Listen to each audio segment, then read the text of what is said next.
Hello and welcome to episode 97 of the So Video Games podcast, where we talk about any game at all, including new stuff, old stuff, and anything in between. If we're playing it, we'll be talking about it. Today we are recording on September 9th. My name is Corey Motley. I'm a staff writer at GameCritics.com. Also September 9th, 2018. I should probably make that clear. I am Corey Motley. I'm 50% of the show. Joining me, as always, is Brad Galloway. He's the editor of Game Critics. How are you, Brad? I am good, but I was a little silly today, and I did not eat breakfast before the show, so I am trying to focus my mental energy into not thinking about my growling tummy, and I'm going to focus on games for the time being. But after this is done, I am going to scarf something fierce. Well, hopefully, listeners, if Brad's microphone picks up his rumbly tumbly sounds, then you'll know he's just starving to death right now, all for the sake of the show. It does sound like feral Winnie the Pooh, that's true. Oh my gosh.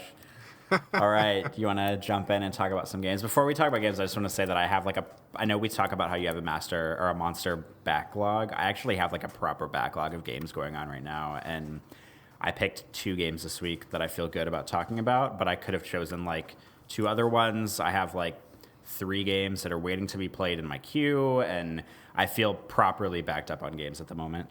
All right, good. So we're not going to run out of material anytime soon, then? Absolutely not. All right, great. Excellent. Also, a quick shout-out that we, I'm sure most listeners know this, but we do have Banter section that comes after the show. I thought today's Banter was pretty good. Corey, what'd you think? I thought it was pretty good. We talked about movies, as usual. We talked about social issues with movie directors. We talked about Brad's book that he's mentioned every once in a while on the show. I think we had some good stuff, so stay tuned after the show if you want to hear that. Yeah, so check it out if you swing that way. So I'm ready to talk about some games if you are. I am too, and the first game you have slated, I see you tweeting about it for probably a month or two, and every week I'm waiting for you to send me the email that says, hey, I want to talk about this game this week, and every time you don't have it listed, I'm surprised because I know you've been playing it, and so it's finally, people are going to be like, this is the game he's talking about, but finally, I want to hear about this game now.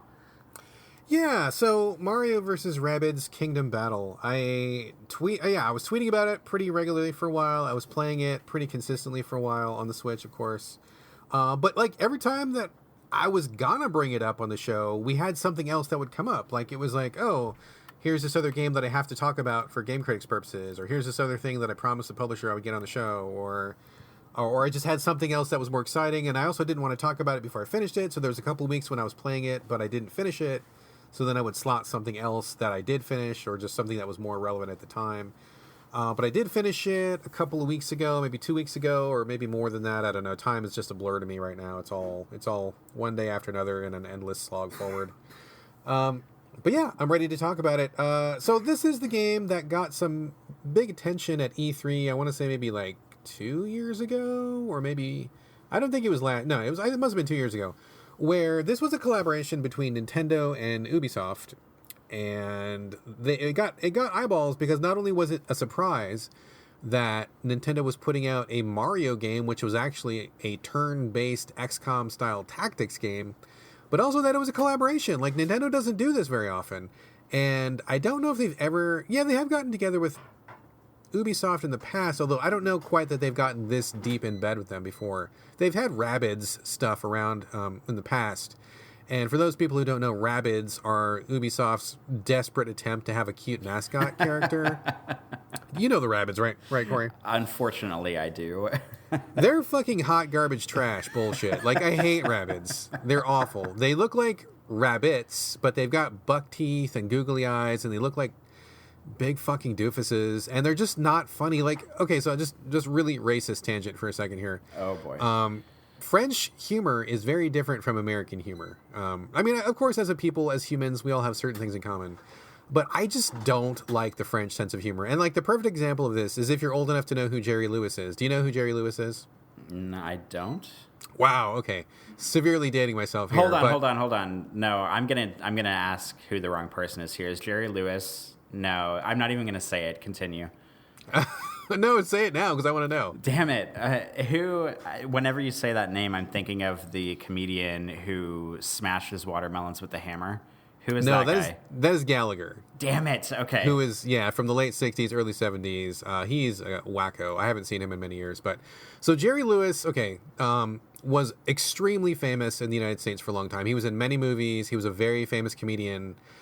He was the original Nutty Professor before Eddie Murphy took it over. He was in like a bunch of movies back in the day, like in the, I don't know. I couldn't even tell you right. I'm guessing the 50s probably, something like that. But super famous. I never found him to be that funny. His sense of humor always irritated the shit out of me because my grandma and grandpa really liked him a lot. They would watch him. I thought he was annoying as fuck. But he was enormous in France. They thought he was the funniest thing on earth. He was like a national hero in France. Pretty sure he was on a stamp in France. Like, he just won like every comedic award there was in France, which says a little bit about the French sense of humor. It does not click with me. I don't like a lot of French films. I don't like a lot of French comedies. I know my wife is probably getting driven crazy right now listening to me in the background because she loves French stuff, which is totally fine. No hate against anybody who likes French stuff. But for me personally, it is abhorrent to me. I do not like it. And so Rabbids are the ultimate expression of like this French sense of humor, which I find to be really irritating. So if people like them, that's great. To me, they're hot garbage and I can't fucking stand them. So that's where I stand on Rabbids, and that will kind of color the rest of what I have to say about this game. But the developer of this guy from Ubisoft, I guess apparently it was a dream of his to like work at Nintendo or to work with Nintendo or to meet Shigeru Miyamoto at some point in his life. And like his dream came true. So he got to make a legit, actual Mario game, for real Mario game with for real Nintendo. And apparently he met Miyamoto and worked together with him for something, whatever, to make this game happen. And he was the guy that was fucking crying in the audience when they talked about this game. If you go back and look at the E3 presentation, he is losing his shit in the audience, just tearful, so proud of himself that he made. And that's awesome. I don't want to take anything away from that. That's amazing. I'm happy that he got to make his dream happen. That is wonderful, and it's a good thing, and I'm so, I'm glad for this guy. So I'm not taking anything away from that, but that was really like one of the big takeaways from this game was that this guy was like an emotional wreck that he got to make his dream come true. So cool, good for him. And I don't say that sarcastically. I say that genuinely.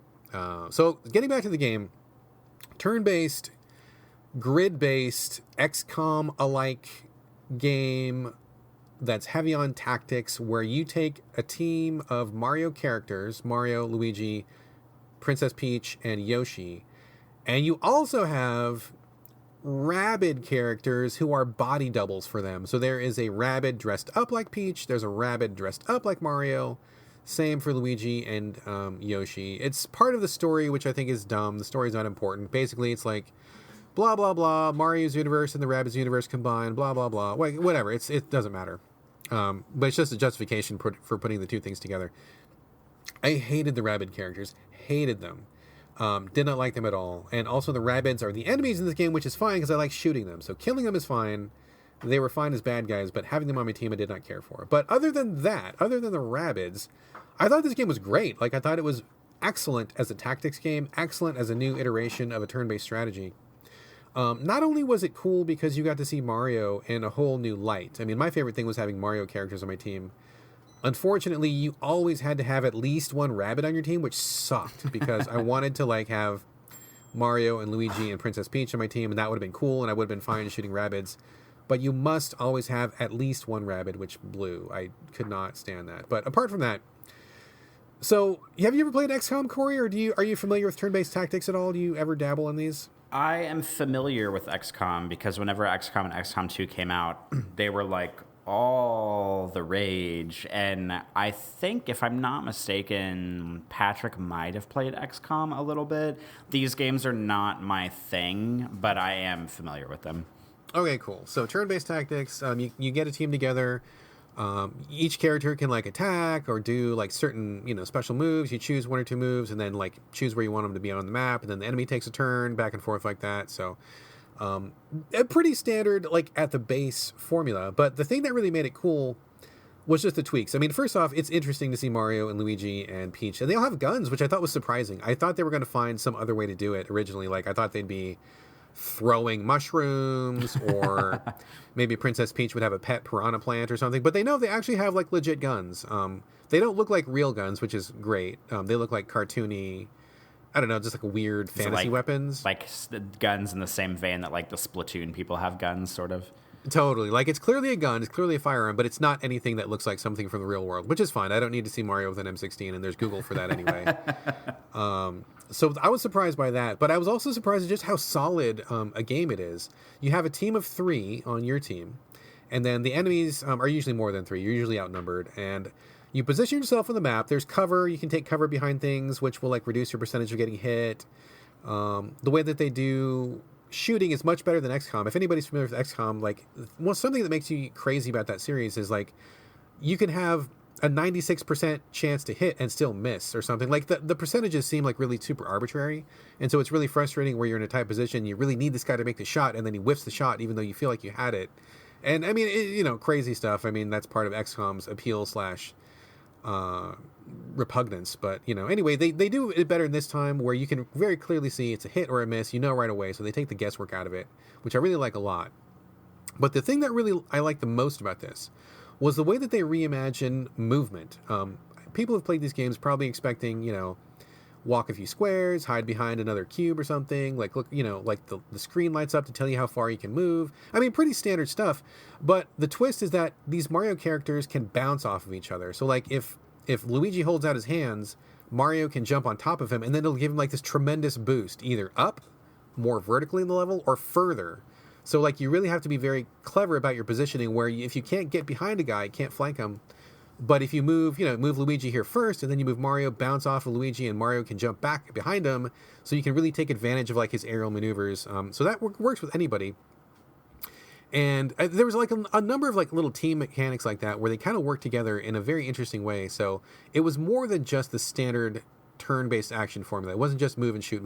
It was, like, move, shoot, bounce, and also each character had a slide maneuver where you could pass through an enemy and it didn't cost you any action points. It was like basically a free attack. So if you were clever about moving, using the bounce, and then using the slide, you could totally get in like a whole string of extra attacks that would help even the odds between you and the enemies. So it was almost like a tactics game crossed with a puzzle game, where you had to really absorb the environment, really know your characters very well, and then really use that positioning a lot more than you would in a normal tactics team. Like, it wasn't just about clever cover and about, making sure your grenadier is in the right place and making sure your sniper is in the right place. It's about, like, actively moving around the battlefield in a very fun, exciting, light, and really refreshing way. Like, it was something I don't think anybody's ever really done before in a tactics game like this. And it just was really neat to look at these challenges in a whole new light. So I like that a lot. I finished the game all the way. I thought it was generally pretty good. I didn't really like the world design. I thought it was, between battles you walk around, and for the most part you're just walking from one battle to the other. But there's a few points where you could get really turned around and lost, and it was kind of unclear where you were going. So that was kind of a drag. But I mean, it was a very minor speed bump in the big scheme of things. Overall, I thought it was really cute, very colorful. I really liked the way it played. It was very interesting. A little bit too long maybe, but I still played it all the way through and really, really enjoyed it. And I liked it so much that I popped for the DLC, which stars Donkey Kong. I have not tried that yet, but I'm waiting for a quiet spot in the release calendar, and I'll jump into that again and do a couple more hours of that. But it was good. Overall, really enjoyed it a lot. Big kudos to that guy. Don't know what his name is, but for bringing his vision to the Switch, I think that was very successful. My only wish for a possible sequel is that they would get rid of all the Rabbids, because the Rabbids fucking blow. But other than that, it was a real big win. I really liked it a lot.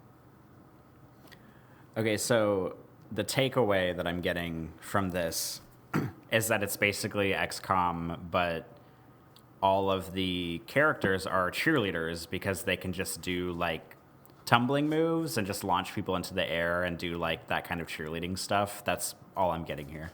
Yeah, I mean, that's basically it. Like, I think that's pretty accurate, and it was a neat way to kind of incorporate some of the things that Mario is known for. I wouldn't mind a little bit more, like, incorporating more of the actual 3D platforming concepts, but I think this was a really great first step. So yeah, cheerleading Mario and a bunch of dumb fuck Rabbids, but overall, great game. I definitely recommend it if you like tactics, if you like XCOM, or if you want something of this nature on the Switch. It's Rabbids aside, it's a really super solid game. I thought it was great. So that's all I got to say. Yeah, go ahead. Yeah, I was just going to say, I like the idea of like the whole, because like the jumping and like the bouncing, as silly as it sounds, like that's the kind of thing where, yeah, it probably would have made like an XCOM, like a proper XCOM game more interesting and made the level design more interesting. But like if you had been playing it, because XCOM is like, it's very grim. It's like a very serious, grim game for the most part. And I feel like if they had incorporated that into XCOM, people would have been like, what? Like this, like, because the game seems to take itself too seriously to like do like, oh, let's like have you jump into my arms and I'll throw you in the air up to this like 2-story building or something.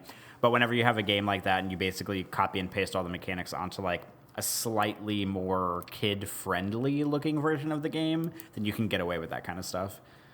Yeah, for sure. It's funny you mention that because I did really like the first XCOM. Well, I mean, I like the original XCOM, but I also like the remake, which we now call the first XCOM. And I haven't gotten into XCOM 2, but I mean, I think there's probably a little bit of like, they do things like I think you have a robot which has different mobility. I think you've got a jetpack for snipers. I mean, there's some experimenting with it, but not in the way that Mario does it. The way that Mario does it, to me, I mean, to the best of my knowledge, I don't know anybody that's ever done anything like this before, which I think is pretty cool. And anybody having a fresh idea like that is very valuable. So I think it's great that it's something that you know, but also something that you haven't seen before. And to do with Mario, I think is really a feat unto itself because I mean, Nintendo's Nintendo, and anything that Nintendo does is usually pretty safe. I mean, they don't do a lot of risk taking with their IPs. So it was cool to see something like this happen. Yeah, you can say that again about not taking risks with IPs. Yeah, for sure. Anyway, so that was Mario versus Rabbids. Let's get to you, Corey. You're going to be talking about the Brookhaven Experiment. I feel like I've heard about this, but I couldn't tell you the first thing about it.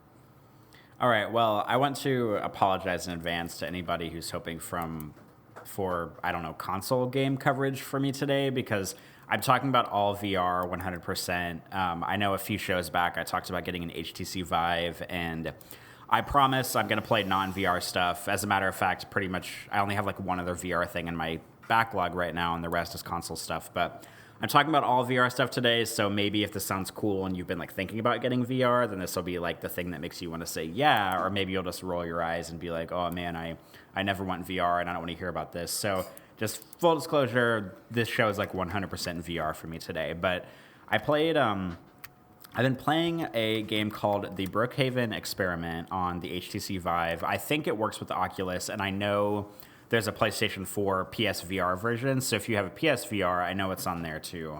This is not PC exclusive. It's basically, I mean, to boil it down to its smallest like ingredients, it's basically a zombie wave shooter, which doesn't sound particularly interesting, nor does it sound like something I would want to play. Oh, okay. I think Dan Weissenberger reviewed this for us at Game Critics. Did he not? Do you know if he did or not? I'm pretty sure he did. I don't know, but I think it's been out for a while, so if he did, he probably did it a little while back. Okay, now it's coming back to me. Go on. Sorry to interrupt you. Go ahead. Yeah, so as, getting a VR set, you're kind of always looking for interesting VR games to play, because to be completely honest, a lot of VR games out there feel like tech demos. They don't feel like full-fledged games, and some of them feel like like a first-person game in VR was just kind of sort of like mapped into it, which is all well and good and whatnot. But the Brookhaven Experiment kind of feels like it is an actual like built from the ground up VR game. But it's basically a kind of like a zombie, like a post-apocalyptic wave shooter where in every level I'm going to describe it, and it's going to sound really boring, but I promise I actually like this game. Every level is you in an environment. You don't run around. You don't do, like, the teleporting thing. A lot of VR games do the teleport thing where you can, like, point your controller to somewhere in the environment. You hold a button down, and it, like, makes a little arc to that section, kind of like when you're throwing a grenade in a game. It looks like that. And then you let go of the trigger, and it, like, teleports you there because running around in VR is kind of weird, and it induces motion sickness. So but it doesn't have that. You're literally just standing in one spot, and it's a zombie wave shooter. So you're standing in a spot. Some levels, like the opening level, you're just in a hallway, and there's just like the entrance in front of you that the hallway goes down, and then you look behind you, and there's the entrance that goes that way, and there's zombies that come from both of those areas. But in other levels, there's a lot more going on in them. Like in the second level, for example, you're in like this really dark town square kind of area, and basically you're in the open, kind of like in this grassy area next to a parking lot. So enemies can come from any direction. They don't just come down. They're not filtered down one hallway or two hallways or whatnot. So every level has its own unique sort of environment. And the game is essentially kind of like Doom in a sense, where it starts slow and it introduces like one kind of enemy in the first level, and then as the levels build up, it kind of introduces like a new enemy, and the different enemies all kind of have different attacks. They move at different speeds. And you have your you can do it right or left-handed, but the way I do it, your right hand is your gun, and over the course of the game, you unlock different guns. Like you start with a pistol that looks like a Beretta, and it's kind of like has moderate attack value. It doesn't shoot very quickly. And then I think in the second level, you unlock a gun that looks like a Glock. And every time you finish a wave, there's like 3 to 5 waves per level. And there's like a break between the waves. In the break, you can either choose to refill your health if you've been damaged, or you can choose to refill your ammo if you haven't been damaged, or if you feel like you didn't take enough damage to refill your health. And then you can respec your guns. And you find items to spec your guns out by shooting them in the environment. Like, so there'll be like a little like briefcase that's like glinting ever so slightly, like way off in the distance. And if you shoot it and complete the level, then you get that. It's either a weapon or it's a weapon mod or something like that. And the weapon mods, like you can have a flashlight that's attached to your gun. You can have a laser sight that's attached to your gun. You can have a muzzle brake that brings the recoil down. There's a buff you can put on your gun. One of them like gives a higher chance of critical hits. There's body armor you can wear, and there's like several different grenade types, and you can equip all of those and decide how you want to go about the missions and the different waves. But your right hand has the gun, or one hand has the gun. The other hand doubles. It either has a flashlight that you can hold, which has limited power, or you can switch it to a knife by pressing the thumb pad on the controller. I usually equip a flashlight on my gun and hold the knife most of the time instead of holding the flashlight, because I don't think it's super duper necessary. But a lot of the environments are dark, so the handheld flashlight is brighter than the gun flashlight, if that makes sense. So, and it's basically, it's just like a wave shooter. Like you're in an environment, you're kind of like panicking and looking all around you, and it doesn't sound very interesting. And if you're just standing in one spot, right? Like you're just standing in one spot. Yeah, and you can like crouch or like move a little bit. Like you can kind of like take a step to the side or to the front or back, but you're not like running through the level.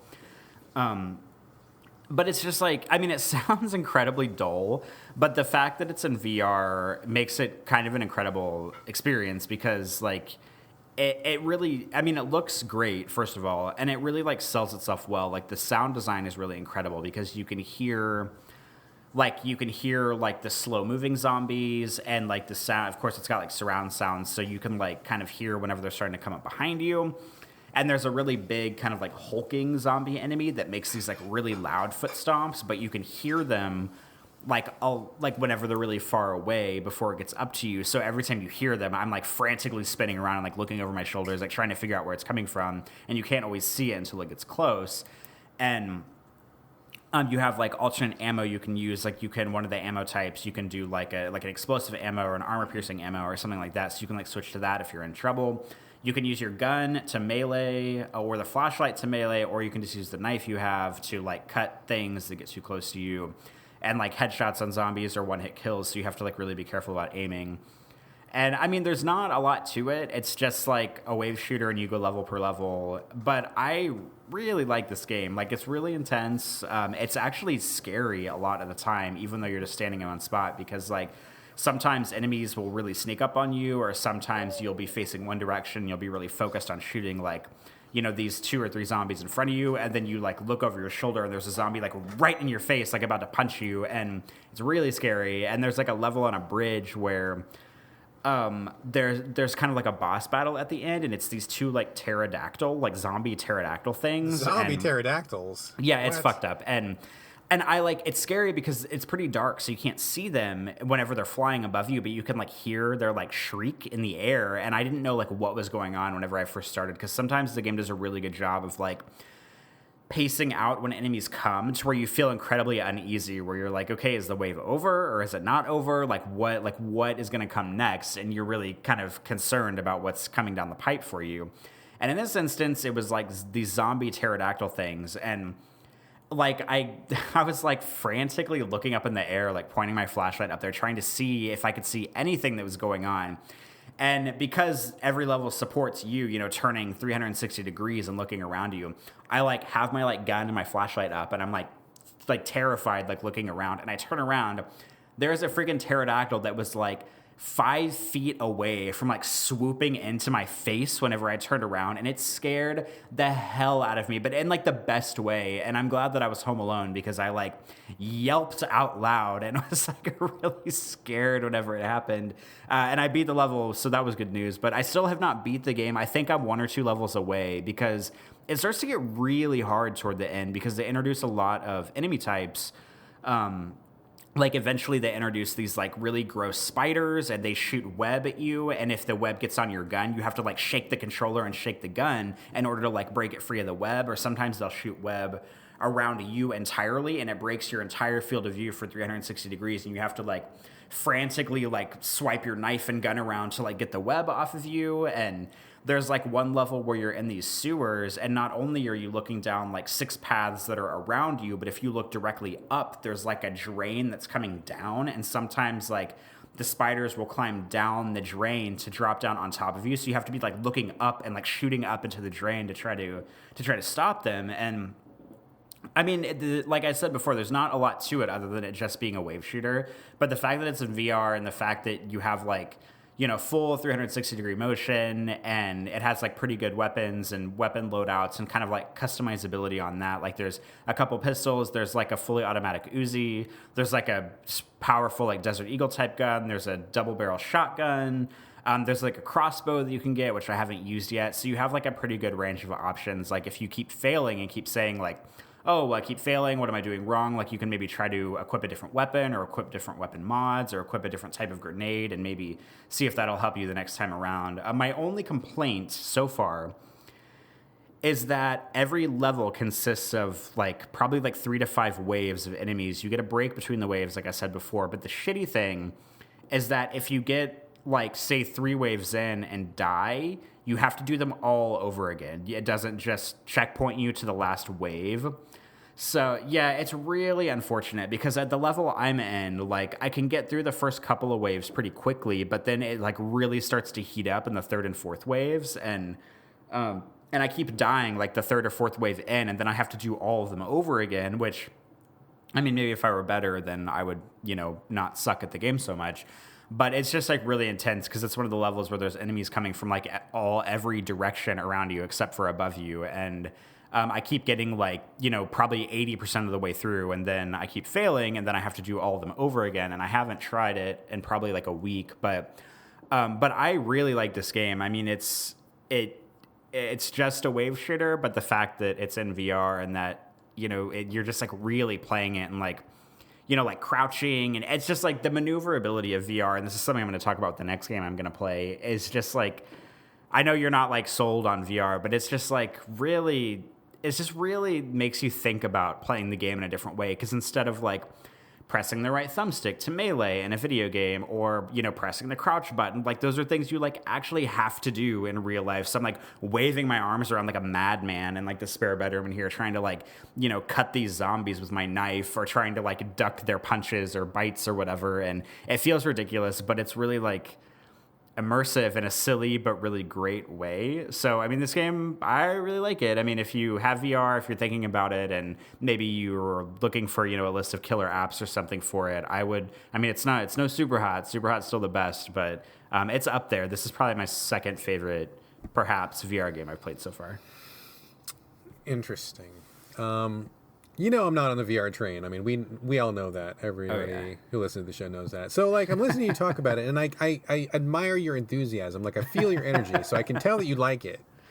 But as I'm listening to it, I'm like, man, this just sounds like the typical VR game. And what I mean by that is, this game would be bullshit if it wasn't in VR. Like, what you're describing to me sounds like a knockoff version of House of the Dead. I agree with you 100%. This would be bullshit if it weren't in VR, but because it's in VR, it really makes the game shine. Right. like, and I mean, so like, I guess, okay, I mean, I can't really talk because I've played very little VR. I have done a little bit, but I own a headset, so I only go to, like, you know, play demos, or if I'm at a studio or something like that. So I played very little VR. So I'm not speaking like an expert here. Please don't think that I'm an expert at all. At least with this, I'm an expert in some things, or maybe not. Who knows? Anyway, I just hear you talking. I'm like, it's a fucking wave shooter. Like it's House of the Dead in VR. Like, so what? Like, and not to take away from you. I mean, you clearly like it, but like every time I look at somebody at VR games, or like when I get a pitch from a publisher, they're like, oh, it's a shooter in VR, or it's like, oh, it's this other thing in VR, and I'm like, yeah, that's what it is. It's like, so what? Like, who fucking cares? Like, I find it really impossible to get excited about something like this. Because like, yeah, if you took away the VR, it sounds like it would be like a $5 game on Steam, or like some dumb thing on PSN that would be charging like $11.99, and you would like play it for like one afternoon and forget about it. Like, it doesn't sound like anything fancy or fun or special. And I keep wanting to hear about something that leverages VR in a new way, other than simply immersing you. Like, I get that, and I get that's what VR does naturally, and I get that that's a great advantage that it has. But like, just hearing about it, I'm like, I wouldn't play this for more than like half an hour. Like, it just seems like just something really boring and expected and standard, you know? Yeah, I totally get that. And like, I'm not trying to be like you have to go buy a $500 VR set so that you can play this like zombie wave shooter, because I get that it's like, I'm sort of moving into that territory where I'm exploring this like kind of upscale niche market that's not, definitely I wouldn't like recommend like, oh, everybody go buy this. But I mean, I'm pleasantly surprised with how much I'm enjoying the game, and how often kind of scary and tactical you have to be while playing it. And I mean, yeah, like, I agree with you 100% on, you know, it's just a wave shooter. Like, there's really nothing more to it. And if this were on console, not in VR, I would never play it. It would be boring as hell. Right? Like, I don't, yeah, totally. That's what occurs to me. And like, because I don't even like wave shooters. Like, whenever you have like horde mode and like years or whatever, like, I don't like that, because I like working toward a more definitive objective. But I mean, just the fact that I feel like a dumb broken record here, but just the fact that it's in VR really like makes the game shine and makes it a lot more interesting, and just really puts you in the place like of being in the middle of this like gross forest with zombies walking at you from every angle, and really having to like pay attention and be tactical, and, you know, aim and shoot, and, you know, you're not just holding left trigger, right trigger to aim and shoot. There's just a lot more going on. But I mean, at the end of the day, it is silly, and it's not worth, you know, buying VR for, but I certainly enjoy this game. One really quick thing before we move on. So, you know, and I think we've even talked about this before. I mean, you know that at Game Critics, we spend a lot of time and effort covering games with accessibility in mind. I mean, we have a lot of deaf gamers who come to our site. We have a lot of physically disabled gamers, and people have color blindness, and we're like one of the only sites on the web who put that information into our reviews, and we try to do our best at that. It's really important to us as a site. So like, listening to this and the way that you describe the audio, it seems like a lot of this game relies on the audio. Like, you were kind of describing like positional audio and like knowing cues about where to turn because you could hear something. If a deaf person was to play this game, would there be visual cues that would tell them the same information, or would you just have to like spin around at random because you couldn't hear where people are coming from? There are no visual cues that I know of. I don't think that's an option. And like, to be honest, VR as a whole is not great for disabled people. I mean, for the most part, VR requires good eyesight, good hearing, and the ability to stand up and like move around a room. So, I mean, as shitty as it sounds, like, I don't want to sound like, you know, like a first-class citizen here, you know, an able-bodied person talking about how great VR is, but it's really like, it's not good for people who don't have, you know, all their five senses intact. I mean, if you're deaf, there's probably a lot, or hard of hearing, there's probably some VR games out there that you could still play that would be pretty good. And I mean, it's not impossible to play the Brookhaven Experiment if you're hard of hearing. You just really have to pay a lot of attention to what's going on around you and be constantly looking around, which, I mean, I am anyway, and but the audio certainly helps, you know, to learn to tip you off on where things are coming from. But yeah, there's no visual cues for anything like that. And I feel like, I mean, shit, like, VR is still so much in its infancy that I don't think a lot of developers are thinking about stuff like that for disabled gamers. I mean, I feel like, and in just the past, like, you know, 3 to 5 years alone, like, console games, which have been around for decades, have just really started coming around on accessibility on a lot of like, you know, major titles and stuff like that. And I feel like VR is still very much in that infancy where it's just one of those things that, you know, which is shitty, that just developers aren't paying a lot of attention to because they're just trying to get out the game and, not take the extra time to do that kind of stuff because the market for VR is so small as it is anyway, that it would probably be, I don't know, money down the drain for them if they were really putting a lot of time and effort into accessibility options, which I'm not making excuses for them. It's awful, but VR is, it's just a different thing, I guess. Yeah, I mean, that's a whole other show. I've got a lot of strong feelings on that, as I'm sure you can imagine. And I mean, I think that accessibility is something we could talk about for a while. So I'm just going to let that go because we don't have like another 3 hours to talk about that. But yeah, I mean, I think that's another big reason why I'm not really sold on VR right now, is because we're just starting to see those strides in accessibility in console games. And just to be faced with that whole thing again, with people saying, oh yeah, but, is like really kind of a turn off to me, since I spend so much time and effort on accessibility. So anyway, different discussion, just curious. I suspected that would be the case. So I'm not too surprised. I think most VR games are just audio, and everybody is not taking accommodations for anybody else, but whatevs. All right. No more questions of me. Any final thoughts before we move on? I don't think so. We can skip ahead to what do you want to talk about next? All right. So ironically, this is your week for VR. I don't know if you planned it that way or not.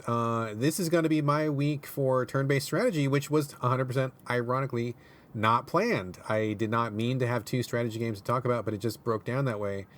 Just talked about Mario vs. Rabbids turn-based strategy, and I'm going to also be talking right now about Into the Breach, which just came to Switch, was also on PC. Is a brand new, new to Switch, turn-based strategy game. It is kind of like 16-bitish, kind of looks like something that could be on the Super Nintendo visually.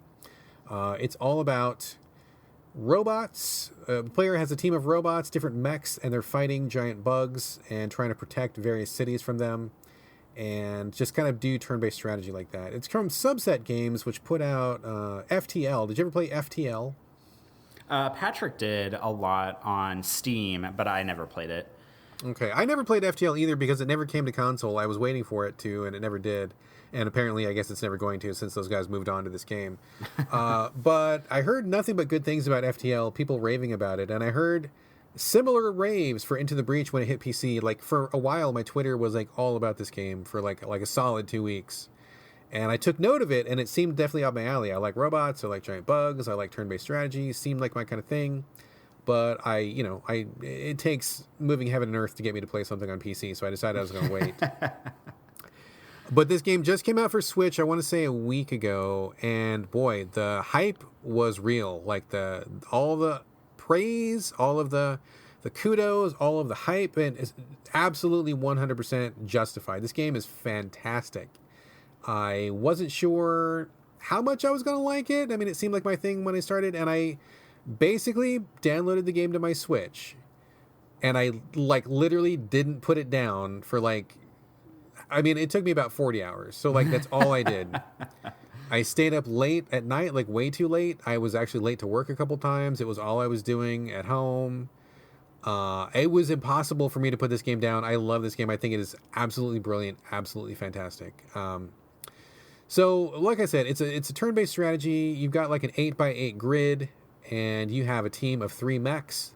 They come in all sorts of different flavors. They're some that are big, punchy robots. There are some that have flamethrowers. There are some that have gravity effects, they can push enemies or pull enemies. There are some that shoot smoke that can negate attacks. I mean, there's a whole bunch of different types of mechs. Team of 3. They preset some teams that kind of all work together, or you can also customize your own if you want to just mix and match. You do have to unlock them, so it takes a little bit of learning before you can have the full suite of choices, but it doesn't take too long. Other than that, so you pick 3 mechs, you get into a map, bugs appear from under the ground, they burrow up from under the ground, and there's a variety of bugs. Some are spitters, some are biters, some are flyers, whatever. I'm sure you can guess how the bugs go. But basically the point is to protect any city that you go into. You have, I think, I want to say 8 or 10 points, city points.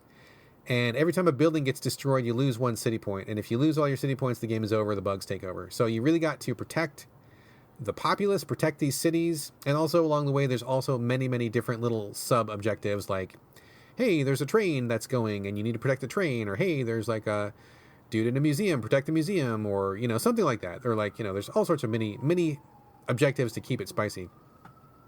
So That's a really good formula altogether, but really what makes this game brilliant is the way that they kind of metagame it out. So in addition to like learning the different teams and the different strategy of each team, there's also like the difficulty settings, easy, medium, and hard, which seems pretty standard, but if you play it on easy, you can choose to... Okay, I gotta back it up again. I'm sorry, I'm saying this wrong. Getting ahead of yourself. I know, I'm getting ahead of myself. I apologize. I apologize. So like a campaign can be up to 4 islands, and then a boss island. So there's like a total of 5 if you want to go the distance. But what's so brilliant about this is like you can choose to play as much as you want. If you want to play a short campaign, all you have to do is do 2 islands, ignore the other 2, and then go straight to the boss. So like if you just want to get a bite-sized experience, you can jump in with a team that you like, or make your own team, whatever. Play 2 islands, roll credits, and be like and finish the game in like 20 minutes if you want to. Like you can do that short, bite-sized, easy to manage.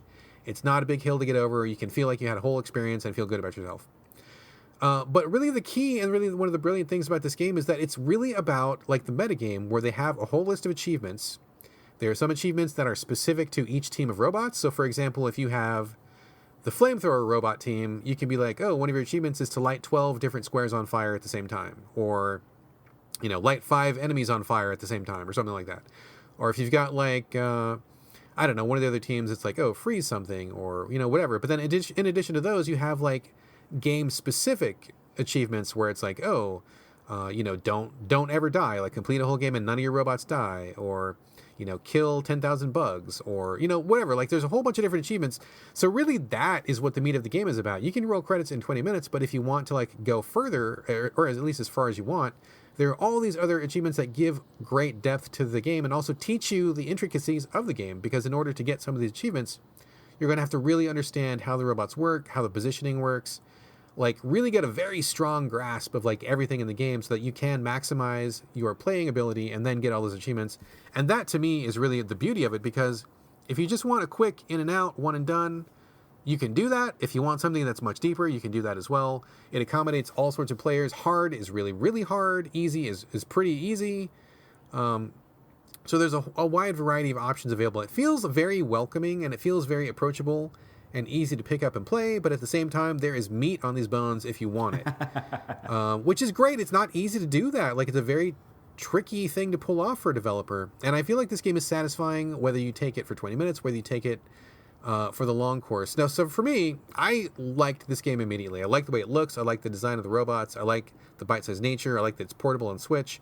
I got addicted to this. I had a really hard time putting this game down. Like, it was getting to be a problem. My son was even like, Dad, I think you need to stop playing this game. And I'm like, get out of here. Isn't it bedtime? Leave me alone. So it was a problem, but I did finish it. So for me, I did every single one of the achievements. It took me probably about 40 hours to do. And I got that in like a week, which was like way unhealthy. It was way too much. It was a problem. It's been a while since I got so addicted to a game, but this one got me hook, line, and sinker. So I went through, did all the achievements, did everything possible that you could do, beat it with all the different teams. There's even like a secret team to unlock. Like once you get all the achievements, it'll unlock one more secret group of things to use, which was a real surprise to me. And a neat challenge, neat surprise. So I thought that was a nice little bonus for finishing the whole game completely. But I loved it, man. I thought it was great. I thought it was a masterpiece of design. And in fact, I didn't even tell you like one of the brilliant things about this. God, I'm doing a terrible job of selling this game. I'm so sorry. I apologize to Subset Games. I'm doing a shit job. So one of the other hooks to this, besides having robots and bugs, is that it's not just turn-based strategy like XCOM. And this is kind of a theme like, you know, Mario versus Rabbids. It was turn-based strategy, but you had all this mobility.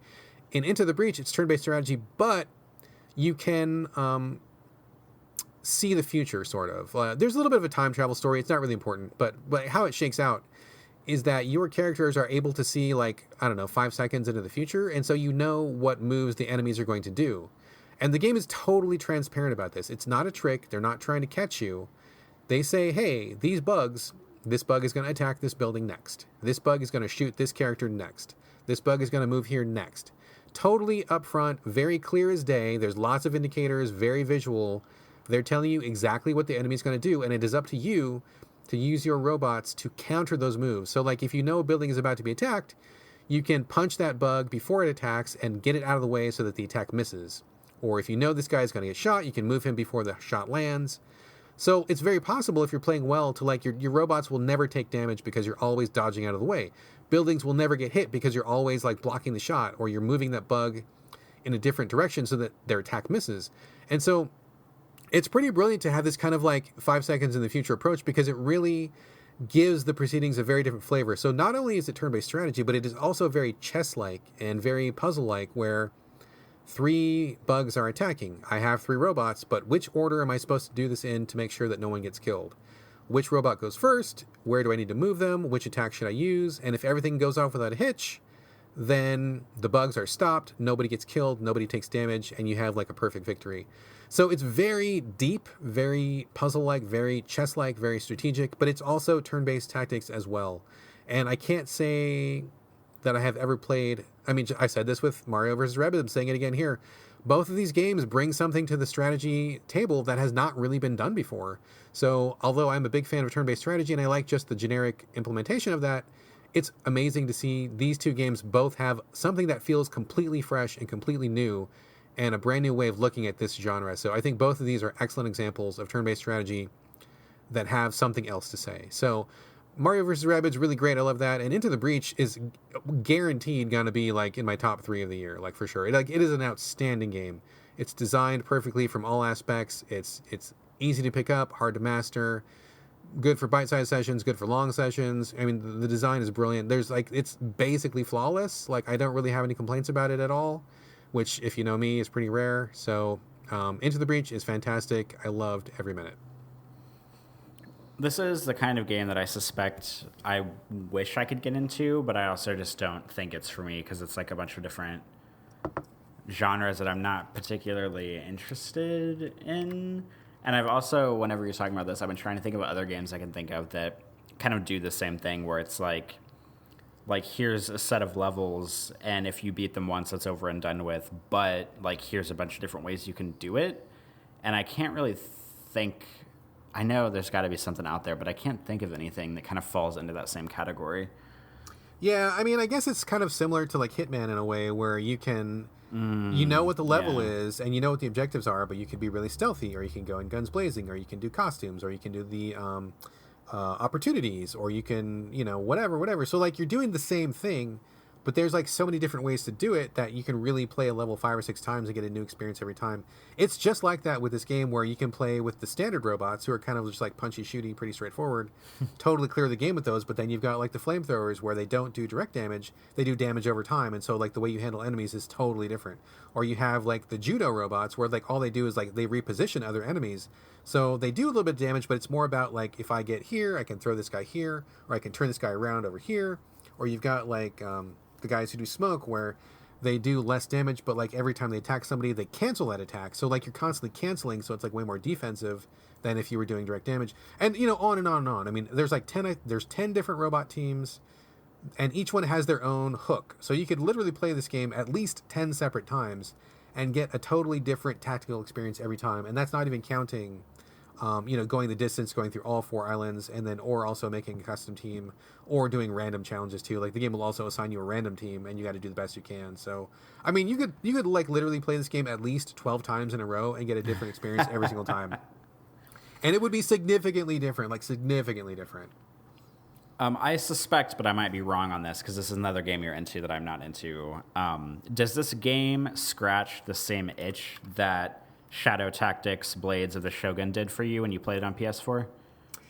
There are a lot of similarities, yeah. I mean, it's smaller scale because you're only on an 8x8 grid, and Shadow Tactics had these giant levels, but like basically the same. Yes, yeah, I think so. Like the same concept of, I have these members on my team, they are a fixed team, preset team.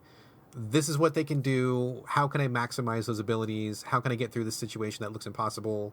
What order do I need to go? Yeah, I mean, I think that's very, very true. I love Shadow Tactics. And a lot of those same beats are here. I mean, in a different way, obviously. I mean, robots and bugs as opposed to ninjas. And the scale is different. But yeah, that same procedural, step-by-step, take this problem, pick it apart, figure out the right answer. Yeah, for sure. I think it's a pretty good approximation. Excellent. I have a feeling Into the Breach doesn't really need you to sell it, because I've been seeing it all over the place on Twitter and stuff. But I know... Shadow Tactics, I feel like when you talked about that on our show, like nobody really knew what it was, and I know there were people on Twitter who got into it after seeing you talk about it and seeing you tweet about it, and after listening to the show and stuff. So maybe if any of those people who are listening were into that and they're looking for kind of something similar and have a Switch, then maybe they can jump ship over into the Breach, and maybe it'll give them the same sort of experience. It's been a very good time for strategy game players like myself because, XCOM and XCOM 2 came out, kind of got things kickstarted again. Then, like I just mentioned, Mario vs. Rabbids, a great implementation. Shadow Tactics, which was phenomenal. I love that game so much. I'm so happy. Actually, tangent. Those guys are making a Western tactics game, and I could not be fucking more excited. Like, the same idea. Like literally, if they put out Shadow Tactics again and swapped it out for Cowboys, I would fucking play the shit out of that game. I would be so excited. So they're making a Cowboy Tactics game. I'm expecting great things from those guys. Into the Breach. Amazing tactics game, and actually I'm just about to start Valkyria Chronicles 4, which is again another iteration of turn-based strategy. I haven't started it yet, but I'm going to start it after we get done with the podcast, but it is a really good time to be a tactics strategy gamer right now. There's a lot of really good offerings on the market at the moment. I downloaded the demo for Valkyria Chronicles on my Switch, but I have not played it yet. Oh, well, let me know what you think. I don't know if it'll be your jam, because it's definitely turn-based strategy in a faux fantasy World War II sort of a setting. But I really liked the first Valkyria Chronicles. I thought it was amazing. I had such a great time with it. Valkyria Chronicles 2 and 3, and I think there was one more that had a not numbered name, were all hot garbage. They're terrible. But Sega promises this is the one where they get the magic back. So I hope that is true. We'll see. All right, I feel like they say that every time about every game, kind of like the Sonic the Hedgehog people. But this is the good Sonic. We finally figured out what you guys like about Sonic. For the 19th time, this is the good one. Trust us, really, for sure. Yeah. All right, enough of this tactics bullshit. Let's get back to VR. You're talking about a game I've never heard of, I don't know anything about, called Budget Cuts? Is that what it's called? That's what it's called. Tell us about Budget Cuts. I would love to, because this game is great. So Budget Cuts is a VR game. I don't know what all systems it's on, so I'm sorry. I don't think it's on PSVR, but I know it's on Vive. I'm sure it has Oculus support maybe too, because most VR games on PC have both, support both. And Budget Cuts is a VR game about... It's got, just to like set the scene, it has very similar kind of like art style / humor as the Portal games. So like we're already getting off on like a pretty good foot here. You play as a human character who works in an office building. It's a very like, I don't know, kind of like 1970s looking cubicles and like bright carpet and like bright walls and stuff. It looks kind of cartoony, but in like a really pleasant way. You work in an office building, you're a human, and all the coworkers that are in the cubes around you whenever you start are robots. And so the building is staffed by robots, or part of it is staffed by robots. There's very like kind of like Portal-esque looking robots that are like sitting in the cubes next to you. They're having a conversation with each other. The writing is pretty funny. So you start out, you're at your desk, and then there's like a fax machine in front of you that has a phone attached to it. Or I guess, I don't know if all fax machines have phones, but this one does. And the phone rings, you reach your hand out, you pick up the phone off the fax machine, you put it up to your head, your real head, your headset. And it's a woman who calls you, and she's like, hey, I want you to know that you're in danger. The company you work for is basically phasing out all the human employees, and they're employing everybody with robot. The building is being employed by robots now.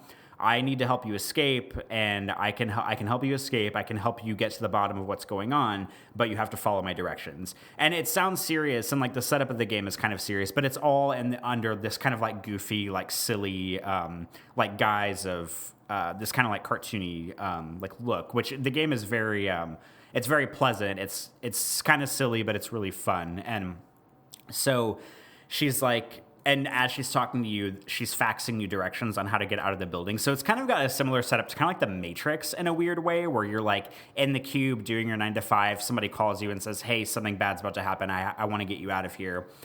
And she faxes you the directions. So you like put the phone down, you pick up the pages, and she tells you that she put a briefcase on your desk that has a key hidden next to the flower pot that's on your desk. You pick up the key, you open the briefcase, and in the briefcase there's this like top secret like transporter technology gun thing that the company that you're working with has been working on. And you have to get out, you have to use it and get out of there. And so this kind of brings about what I was talking about earlier with VR movement, is that this brings the teleporter action into it. So this is not a game where you just stand in one place and do things and then go to the next level and stand in the same place. You actually freely move about all the environments in this game, but you have the teleporter to do so. So if you equip the teleporter gun, you aim it, you press a button and it shows you pull the trigger and it like launches this orb through the air, kind of like if you're throwing a grenade, like I said earlier. It lands somewhere. Whenever it lands, it doesn't immediately transport you there. Instead, if you hold the gun out in front of you, it shows like a window to let you see what you'll see whenever you get there. So it gives you kind of like a sneak preview of where you're going to land and what you can see if you're there, which is not always necessary because you're not always like jumping into a dangerous spot. And then you press another button to transport there. So it's kind of like Blink and Dishonored in a way. And you're like running around this environment by dropping these teleporter like things everywhere.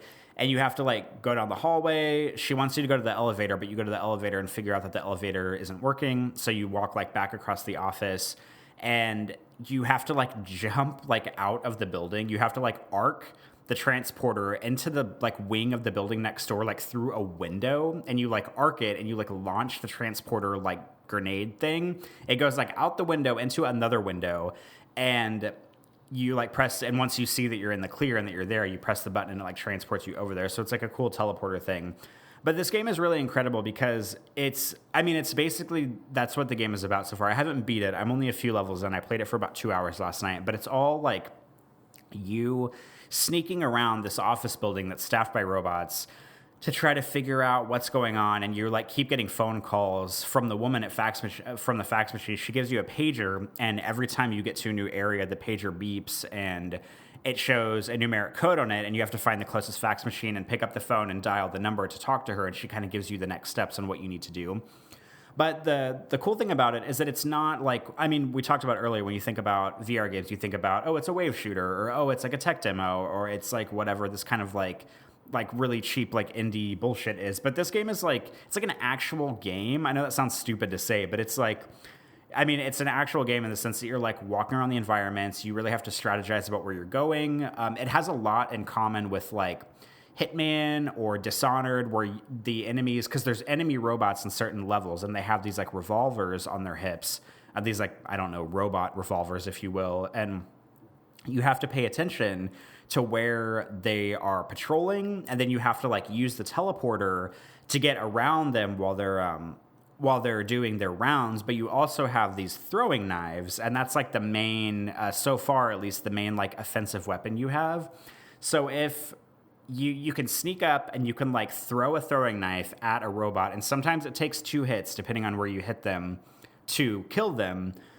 Or if they see you, you can like teleport down the hall and around a corner, and you can kind of like lead them into a trap to you. And then like once they turn the corner, you can like throw a knife in them, and then it'll like short circuit them and they'll die. And of course they die in hilarious fashion because like oil starts like spurting out of the hole that the knife went into, and they like fall down. And sometimes it takes them a minute to like, I guess, they don't die because they're not alive, but like disengage, I guess. And then once they're on the ground, you can like literally like get down on the ground and like pull the body if you want to, or you can like retrieve the knife from it, and you have to like, because it's VR, you have to like reach out and do all those things. But it's just like, the cool thing about it is because it's like this, it's like really you moving around the environment and teleporting around. Like you have to take cover a lot to, you know, keep an eye on enemy patrols. And because it's first person, that means you actually have to like look around. So like I'm literally in like me in my form, like in the spare bedroom here, like with the headset on, and I'm like in the game, like in these cubicles, and I'm literally like ducking behind cubicles in real life and like popping my head up to see if, you know, where the robots are and to see where they're going. And sometimes you can teleport into like ventilation shafts and stuff. And whenever you do that, you actually have to like crouch in real life. So you're like crouching on the ground like an idiot while you're in this ventilation shaft, or sometimes you'll be in the ceiling and you can like look down through like a missing ceiling tile into the room. And I'm literally like on the ground, like hesitantly like looking around this like ceiling tile because it really looks like you're looking down into a room below you. I mean, obviously, if I tried to jump down into that room in real life, my head would just hit the floor and I'd probably pass out. But it just looks really realistic. And like anywhere that there's like a vent or like a ceiling tile missing or some kind of like hole in the window or an open window, you can like launch a teleporter thing through that, and you can like really strategize about how you want to move, and you can like bounce the teleporter like bubble thing off of walls if you want to, and you can like go up to other balconies and stuff. And it's just like really cleverly done, and it's incredibly immersive because I find myself like moving my physical body all over the place in the spare bedroom, like crouching and crawling and ducking, and like sometimes I'll be in an open doorway and I'll teleport there, and then I'll like move my body to like peek out the door. And it's really interesting because that kind of stuff in a regular video game, it would just be like, oh, you press a button and you take cover, you press another button and you know your character looks up, or you press a button and they look around the corner or something. But it's just really fun and kind of like has a lot of tension if you're doing it like yourself in real life, like looking around corners and looking above the desk. And sometimes if one of the robot enemies spots you and they kind of come to hunt you, you can like teleport under like into a cubicle, and you can like crawl in real life like under a table or under a desk, and you're like really like laying on the ground like an idiot, like under this table while you're watching like the legs of the robots like patrol the conference room area while they're trying to find you. And they won't like look under the desks because the game's not going to give you away that fast. But like there was a time last night where there was a little vent under a window, and I like reached out and I pulled the vent cover off, and I was like hesitantly looking into the room around me in front of me, and there was like a couple of robots patrolling, and one of them saw me because if you're in view, even if you're looking through the vent, like it'll see you through the vent, and it probably takes about 4 seconds of them seeing you before they become alert and start hunting you. So there's like a little bit of like a barrier there, or a margin of error, if you will. And so like it kept seeing me, and the robot's face kept lighting up yellow, and I would like duck back behind the vent every single time, and then it kept seeing me again. So at one point I was like almost lying down completely on the floor, like trying to avoid being seen by this stupid robot that was patrolling. And it's just like, it's really fun and it's really well done. And this is like the kind of game where this format of game, I wish that like this would, like I kind of wish that I could just take this development company. They're called Neat Corporation, by the way. Neat as in like cool, N-E-A-T. I wish I could just like clone them and have them make like 10 VR games that are all in this vein, because it feels really cool to be like actively exploring an environment and not just standing in one spot like a wave shooter, or not just, you know, standing in one house and then the scene goes by and then you're standing in another place and the scene goes by. Like you're like actively moving about the environment. With the teleporter, you have to be really strategic about where you place the teleporter. You can be completely stealthy if you want to, or you have your throwing knives and you can like throw knives to try to kill the robots. And it's just like, it's really well done. And the fact that it's like kind of hilariously written, and it's really well voice acted, and it's got this whole like kind of portal thing going on, like I've said before, where it just kind of has that like tongue-in-cheekiness and kind of like good character like building and character like design and stuff going on. I think this game is it's like brilliant for VR. It's just really incredible, and I am really looking forward to playing more. Like it's really cool, but it's honestly, because it's in VR, it's kind of like exhausting to play. Like you have to, because you're moving around so much, and because you're like heightened, your senses are so heightened from having to pay attention to everything that's going on in the environment all the way around you. It's kind of exhausting, but it's in a good way, because I don't get that feeling from a lot of other games. But I think it's really well done, and I hope that this company goes on to make a lot more games that are very similar to this, because they could do something like this, but they could make it, you know, they could do like a 50s noir spy thriller or something like that. Like that's the kind of thing that I wish that they would do next, because this template that they've made is just, it works so well for VR, and I'm really impressed by what they've done. Interesting.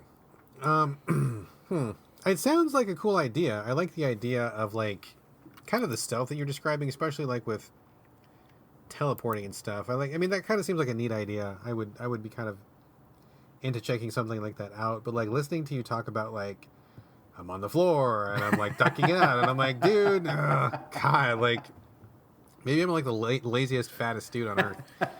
But like I just like I don't.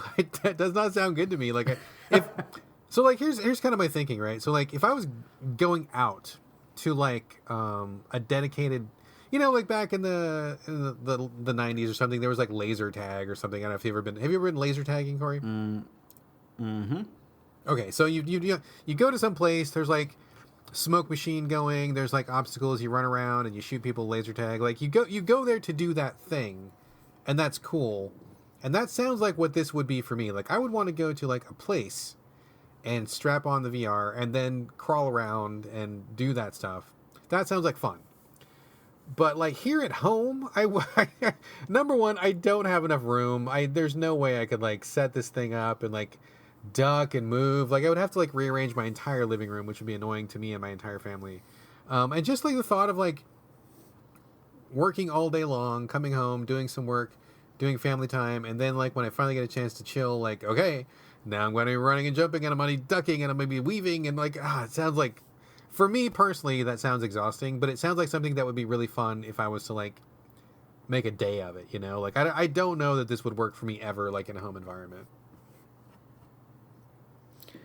Yeah, I mean,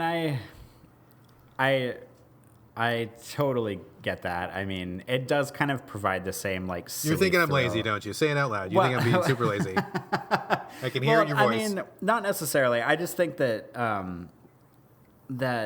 I mean, there is a certain amount of like silly novelty that there is in the same way of like going to like a laser tag arena or something like that, or even playing like DDR or something like that. Like it's kind of like a silly novelty.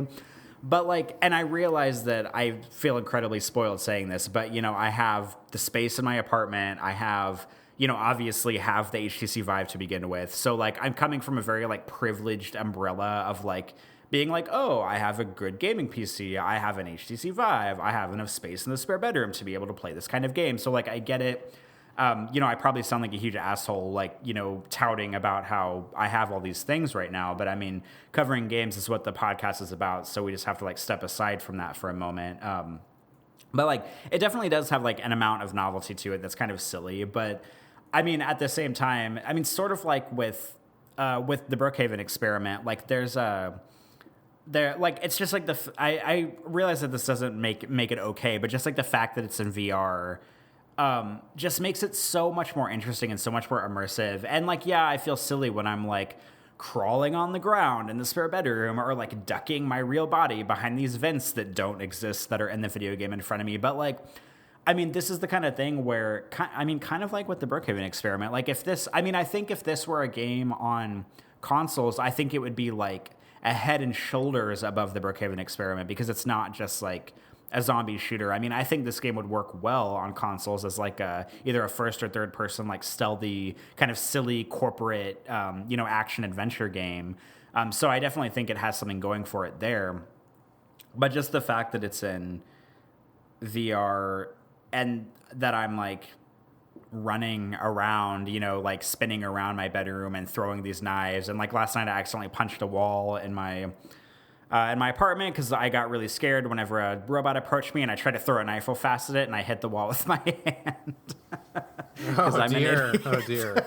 I mean, no injuries or no, like, I didn't like punch a hole through the wall or anything. It was slight, but I don't know. It just like, it elevates it to a different level. And I feel like this is what I need to like really limit the amount of VR I talk about on the show. Cause I feel like this is all I'm going to say for like every VR game is like, oh, if it were a regular game, it would just be okay. But being in VR, it really elevates the platform. Like, and that's like the point, but it's just so, just like immersive. I mean, it's kind of the silliest but best word I can use to think, because instead of just like pushing a button to crouch or holding a thumbstick to look around the corner, like you're like literally doing all those things in real life. And the fact that this game came together and such like a lighthearted, because it would have been so easy for this game to feel like kind of like a Portal kind of ripoff, or it could have been like not written well or not voice acted well, or it could have felt really low budget or really stupid. But it just feels like a good game that a lot of work went into, and like all the pieces came together, and it feels like a real like immersive gaming experience rather than just like, you know, like a walking sim or a wave shooter. And I mean, I love my walking sim, so don't get me wrong, but it just feels like this is the first like game I've played on VR, perhaps, that, I mean, other than Superhot, but Superhot came before Superhot VR. This is the first like VR game I've played that I could see existing well as a console game outside of it just being VR. And I don't think that'll ever be a thing. I mean, I don't think they're planning to like port this to, you know, the Switch or whatever. But I don't know. I just like it, and it's well done. It has a lot of tension. It's funny. It's, I don't know, immersive. That's just the word of the day today, is immersive, being in VR. But I don't know. I like it. I think it's really good, and I hope that it keeps getting better as I play it, and that it stays funny and it stays intense, and that it makes me think continually about how to move about the environment and do things. Well, I will say this is one of the few VR games where it actually sounds interesting outside of being in VR, so I will give it that. Keep us posted how this goes, and I don't know, maybe Switchport would be a good idea. I don't know. Don't rule it out. Don't rule it. You never know. I mean, I think this game could be successful outside of just being VR, but I mean, I have no idea what, you know, they're planning on doing, but it's good enough to be successful as its own game outside of VR, but having it in VR is even better for me right now. Right on. All right. Sounds good. We should move on and wrap it up. I'm about to die from low blood sugar because I haven't eaten breakfast yet. So we have a couple listener questions, and I have one really quick shout out to give. Just a quick heads up to people who are on the Switch. Tin Man Games out of Australia. I love Tin Man Games. They do a lot of iOS games, and they're one of the very few iOS games that I ever find to be worth spending time on. Love everything that Tin Man Games does. They do a lot of the fighting fantasy kind of text adventure games. They've done a couple other games that are kind of similar. I love their work. They have an upcoming PC port of their adaptation of a fighting fantasy book. So this sounds like a long chain of events. It was a book, and then it was an iOS game, then it was a PC game, and now it's coming to the Switch. It's called Warlock of Firetop Mountain. It's probably one of the most famous fighting fantasy books. And they are doing a new version. This is not the iOS version. This is... so it was originally a book where you read the book like a choose-your-own-adventure. You make some choices, roll some dice, and play the game like that. They've kind of adapted it to be more of a 3D presentation. So it looks like you've got little 3D miniature characters, and you're inside a little like 3D model dungeon. It looks really neat. Like, I think visually it looks very cool, like you're playing with miniatures. And they take the text from the book, so you read the text, and then when you get to a battle, you actually fight the battle in a little, again, turn-based tactics sort of a way. Seems to be the running theme for me this show. I will say that I'm not a big fan of the combat, because it's one of those systems that you don't see too often where you have to kind of predict what your enemy is going to do. And unlike Into the Breach, which is hyper clear about what your enemy is going to do, this is one where you just have to kind of learn it and figure it out, and there's not a lot of visual cues about what they're going to do next. So there's a lot of like whiffing and a lot of missing, which I'm not a fan of. I don't really like the combat in this game. I wish they had done something a little bit differently. But there is a mode where you can turn the combat off and just play through the book, which is a lot more fun. And I think that it looks very neat. So I've only played it for like maybe 10 or 15 minutes. I think it's cool. I'm going to check it out further. But I told them that I would give them a shout out, that it was coming out. It's pre-order up on the Switch eShop right now. So just a heads up, if you're one of the many fighting fantasy fans out there, or you are a fan of Tin Man Games, this thing exists. It's coming out to the Switch soon, and the pre-order is up. And if you like the idea of playing games with miniatures, which I do, it's pretty cool. So there we go. Corey, we should probably get into listener questions like right now. You want to read the first one? Yes, like right now. Like right now. Let's do it. Right this second. Okay, let's not waste any time. First one, we just have a few things here. The first one comes from, I don't know how to pronounce this person's name. I always say Arhay7777. That's just a guess. I don't know. We'll go with that. Who asks, and this I think is kind of, I don't know if this question is specific to Brad, but you've discussed it more on the show than I have, about why is it so hard to leave the United States oh, by the way, these are not gaming related. This question is definitely not gaming related. Why is it so hard to leave the United States as far as like going to a different country? Because we've talked before on the show about the United States being awful and people wanting to leave the country to go somewhere else. And this listener is wondering, why is that such a difficult process? Yeah, Arhay777, and apologies if I'm mispronouncing that. That's just my best guess.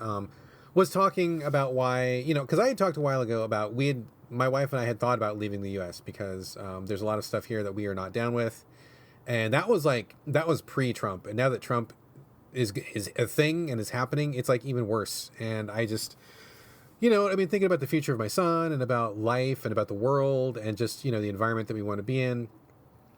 I think we are taught from birth that the U.S. is the best place on earth, and I'm not really sure that that's true. So we were thinking about moving to another country, but it is actually surprisingly difficult to leave. Now, I'm not an expert on this, but from the research that I did and talking to people that I did, it seems like there are basically 3 ways for you to move out of the country. I'm not talking about vacation or whatever, but like if you want to like legit like move out of the U.S. and go somewhere else.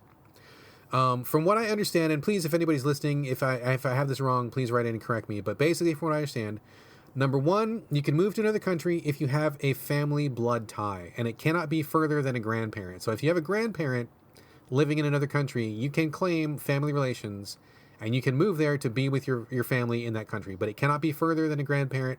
It can't be like a third distant cousin who you met one time over Skype or something. It has to be like a fairly close relation. Number 2, you can marry someone in another country, and if you get married to that person, which is probably the thing you see most on TV and movies, you find, love in France, you marry that French person, you become a French citizen. That is a legit way to leave the country. And also, I believe the third way is if you have a job that has to qualify. It's not just any job. Like, it has to be a certain type of job, and it has to clear certain requirements. And I think you have to go first on a visa, and then it eventually gets approved to be like a permanent position for you. Then you can become a citizen of that other country. So if you have blood relations, you get married to somebody, or you have a very specific kind of a job, then you can leave the country. But you cannot just, hey, I feel like I want to live in Canada and move. Like, it's impossible. Cannot happen. So I don't meet any of those requirements, by the way. I don't have a job offer anywhere. I don't have any family in another country that's close enough, and I'm already married, and she's also an American, so we're screwed there. So basically, there's no legal way that I know of to leave the country if I wanted to leave. So all these, you see these redneck Trumpers on TV who are like, oh, you don't love America, get the fuck out. Okay, I'd love to, but you guys won't let me leave. Like, I literally can't leave. So it's not as easy as love it or leave it. Like, if you really want to get out of the country, there are a lot more hoops to jump through. And basically, America doesn't want you to go. So that's, in a nutshell, where I'm at with that. And if anybody has any more information, I would love to hear about it. I will read the next comment, since this one seems aimed a little bit at you, Corey. We got a comment from listener Omar A. Cardona. Hello, Omar. He says, long-time listener, first time writing in. Thank you very much for writing in. Also, thank you for listening. He says, listening to episode 93, and Corey mentioned a game called Archimedes. Well, I noticed I had it in my Steam library and that a sequel was released called The Basilisk. I just thought Corey might be interested. It's $1.99, and I think it would be interesting to hear what Corey would have to say since he enjoyed Archimedes. Love the show. Thank you for your comment / question, Omar. And Corey, have you heard of The Basilisk? Have you tried it? Did you know about it? I did not know about it, but I was pleasantly surprised whenever Omar wrote in, because I played Archimedes it was like a couple of years ago, and I hadn't even, I hadn't ever checked up on it to see how the developer was doing, to see if his website was still up. So I probably mistakenly said a few shows ago, whenever I was talking about it, that you could only get it from the developer's website. Because I remember at the time, I think it was on Steam Greenlight when I played it a few years ago, but it hadn't officially made its way to Steam, and I hadn't checked up on it to see. So the good news is that it's on Steam, and the even better news is that there is a sequel. I have not looked into it, but I need to, because I personally, Omar is not the only one that would be interested in knowing what I think about it. I too, indeed, would be interested in knowing what I think about it. So I'll have to pick it up and report back. Excellent. Okay, do you want to read the last one, or should I?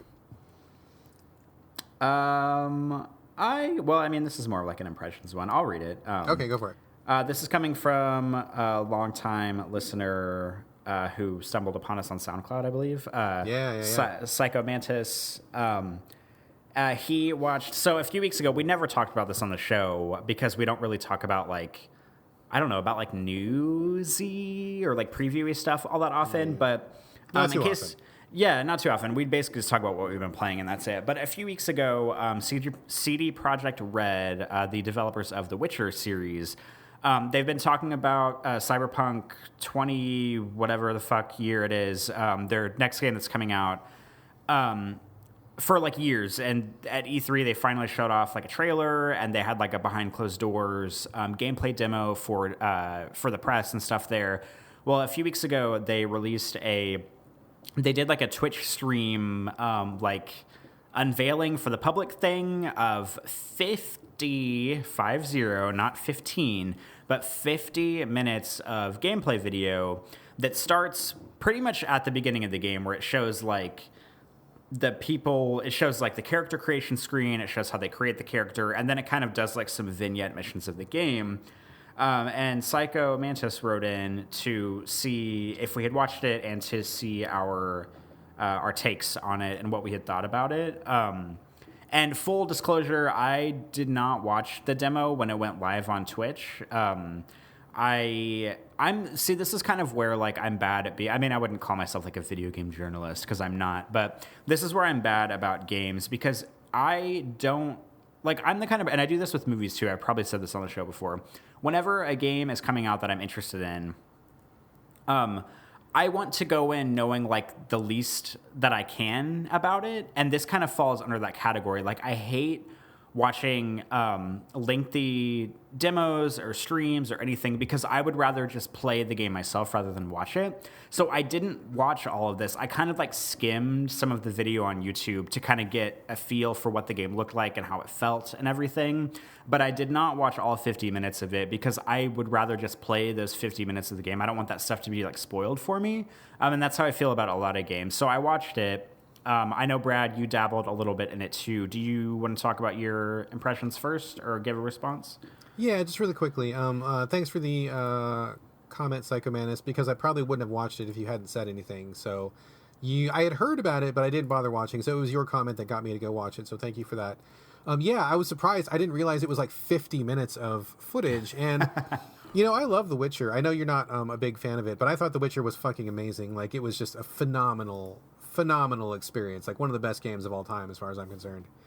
And I'm, of course, loving the game that much. I was 100% interested in what CD Projekt Red is going to do next.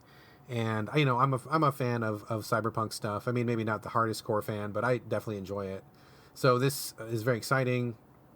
I didn't want to be too spoiled. I wanted to go in pretty cold like you because I just want to just be immersed and just take it in and just figure things out for myself. So I didn't want to watch too much, but I did watch the first 7.5 minutes.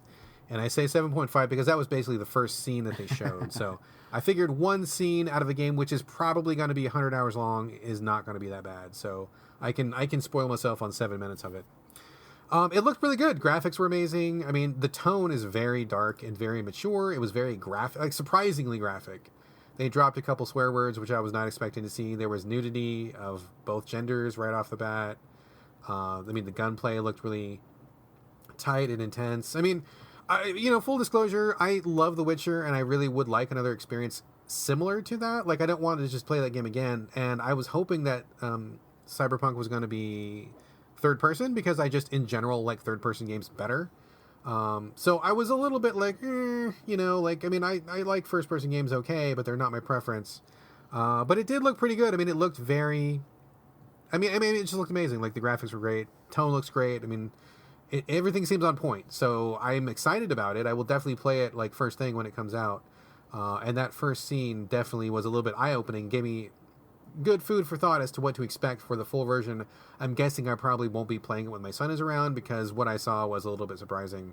Not that it's bad, but just like, oh, okay, they're going all out on this one. There's no stops going to be held back. So that's kind of where I'm at. And I'm probably not going to watch anymore or read anymore because I do want to go in fresh. So did you want to add anything to that, Corey? Yeah, I skimmed the video. I didn't watch the whole thing, but really the kind of vibe I got from it was that it looks kind of a lot like if you took like Deus Ex and Syndicate and kind of they had like a love child. That's kind of the vibe I'm getting from this game. It doesn't, I say this, meaning no disrespect, but the game came out of E3 as everyone's like game of show. Like, everyone was like I saw like a few game journalists tweeting like, oh, whenever the console cycles reach that point where you think that you've seen everything games can do, well, Cyberpunk is that game that kind of makes you rethink that. And from the gameplay that I watched, I can't really agree with that because it just looks like a lot of other games I've seen before. It looks like a Cyberpunk first-person shooter where you're running around, you have upgrades, you're shooting people. And I know that looking at a game and playing a game are two entirely different things. So there's that too. That's why I prefer to play them and not watch them.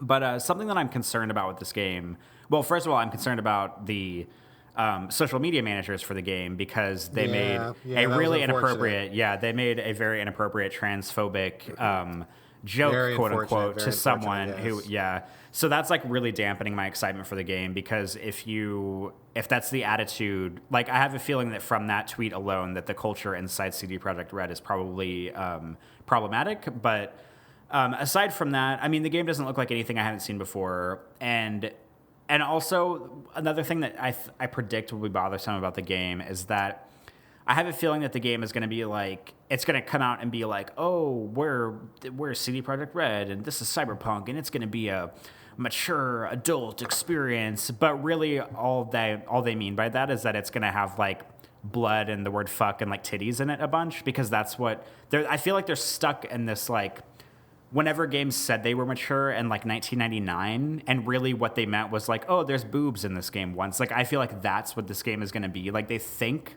they're making a mature game, but really a mature game is like What Remains of Edith Finch. Like that's a mature game. Like Silent Hill 2, for all of its like monster whacking and shooting, like that's a mature game.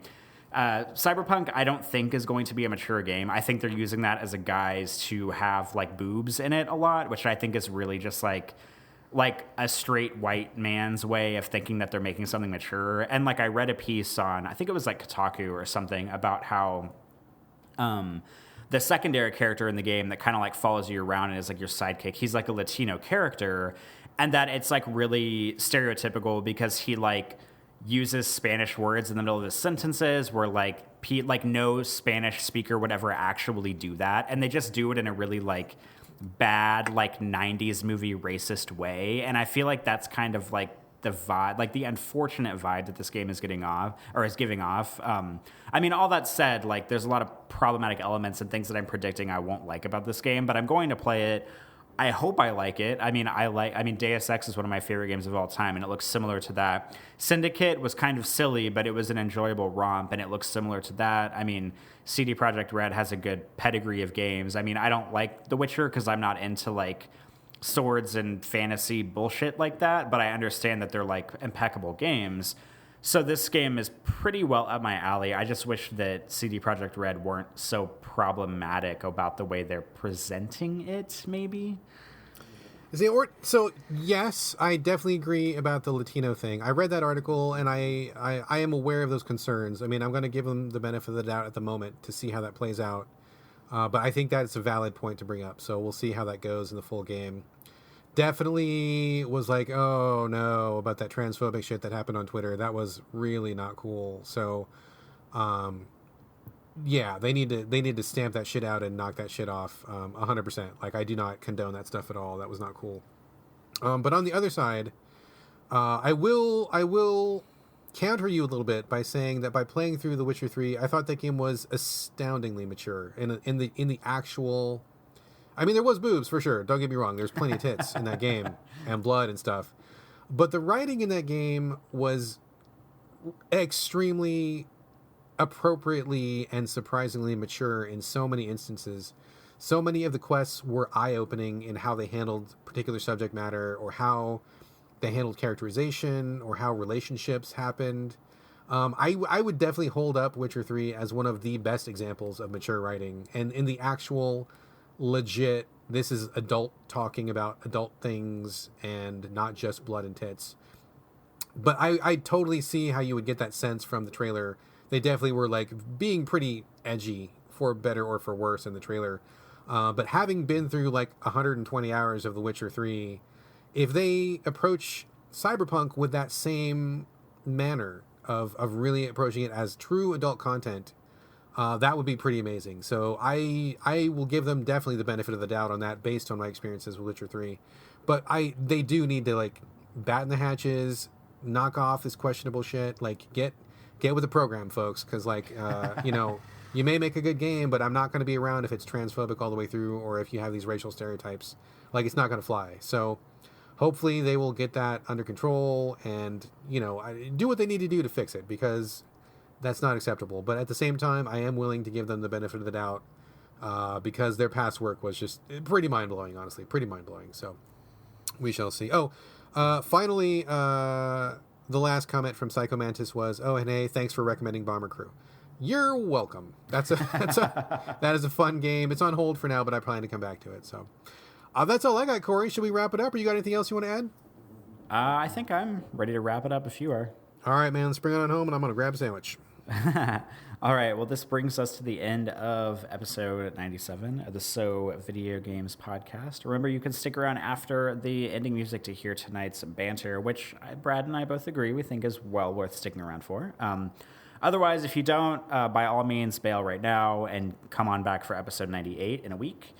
Well, in the meantime, if you want to get a hold of us, any thoughts, comments, feedback, games you want us to play, show ideas, whatever you want to talk to us about, unless you're being a jackass, then don't send us any of that mail. You can email us at sovideogamespodcast@gmail.com. You can also post comments for us at the Game Critics site whenever the shows go live there. There is a comment section under every article and every podcast that goes up on Game Critics. You can also reach us on Twitter. We are a collective show on Twitter at So Video Games over there. And last but not least, you can reach us both individually on Twitter as well. And on Instagram. We do give out our Instagram handles. I mean, I don't suspect anybody would ever message either of us on Instagram about the show, but by all means, if you want to, feel free. Twitter is probably the best place for that. But Brad, if anybody wants to get a hold of you, how would they do that? You can get me on Instagram and Twitter with my handle BRADGALLAWAY, always no O's.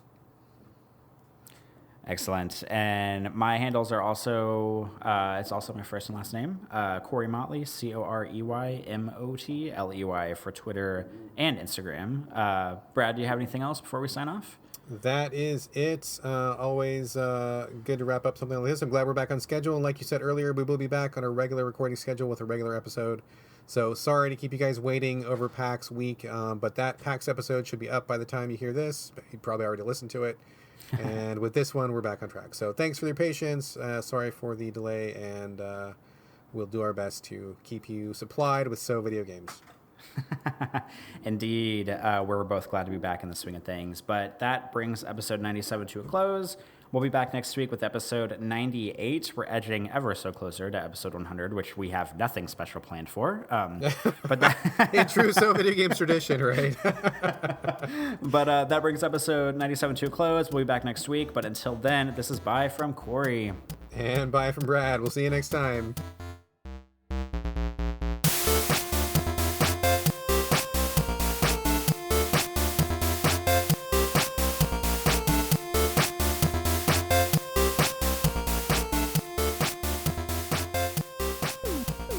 Cool. So I guess we're recording, and we are recording. It's funny, we went like 2 weeks without recording, and now we're doing two shows within the space of probably technically less than 48 hours or whatever if you look at the clock. So we're back. We're back with an actual real episode and real banter.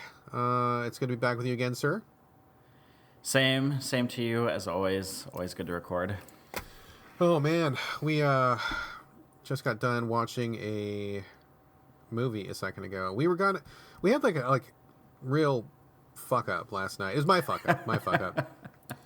Because my son is getting older and he's very curious about, quote unquote inappropriate movies. Like, we use the word inappropriate a lot in my house to describe things that are not appropriate for kids. Rather than getting into it, we will just say, oh, this is inappropriate, that's inappropriate. And he knows, okay, just leave that alone until I'm older or whatever. But he's getting older and he's very curious about certain things, and it's fine to expose him to a little bit. So we've been getting a little loosey-goosey with the movies. This is mostly me. I'm not going to put any blame on Gina. She is a kind and just and decent mother. I am the one who keeps fucking this up. So, we were in the mood for a movie last night, and we didn't have any one thing that we were going to watch. So I'm like, I heard good things about Three Kings. Have you ever seen that movie from 1996 or something like that? A while ago. Have you seen that? I have not. It's got George Clooney, Mark Wahlberg, and Ice Cube in the three lead roles. I had never seen it. I only know the basic thing about it. I knew two things about it. I knew those guys were in it. Okay, I lied. I know three things about it. I know those three guys are in it. I knew it was about a bunch of people at the end of the Gulf War who find like a map to like Saddam Hussein's like hidden gold bunker, and they were going to go loot it before they got shipped back to America. And I knew that it was a comedy. That's all I knew. So I'm like, oh, okay, well, Ice Cube has been in a lot of really goofy, funny movies, and Mark Wahlberg is not exactly the most serious actor out there. And George Clooney, I know that, he's got a little bit more dramatic cachet than either one of those two guys, but he's also been known to get a few laughs here and there. And everybody I'd ever talked to said it was really funny.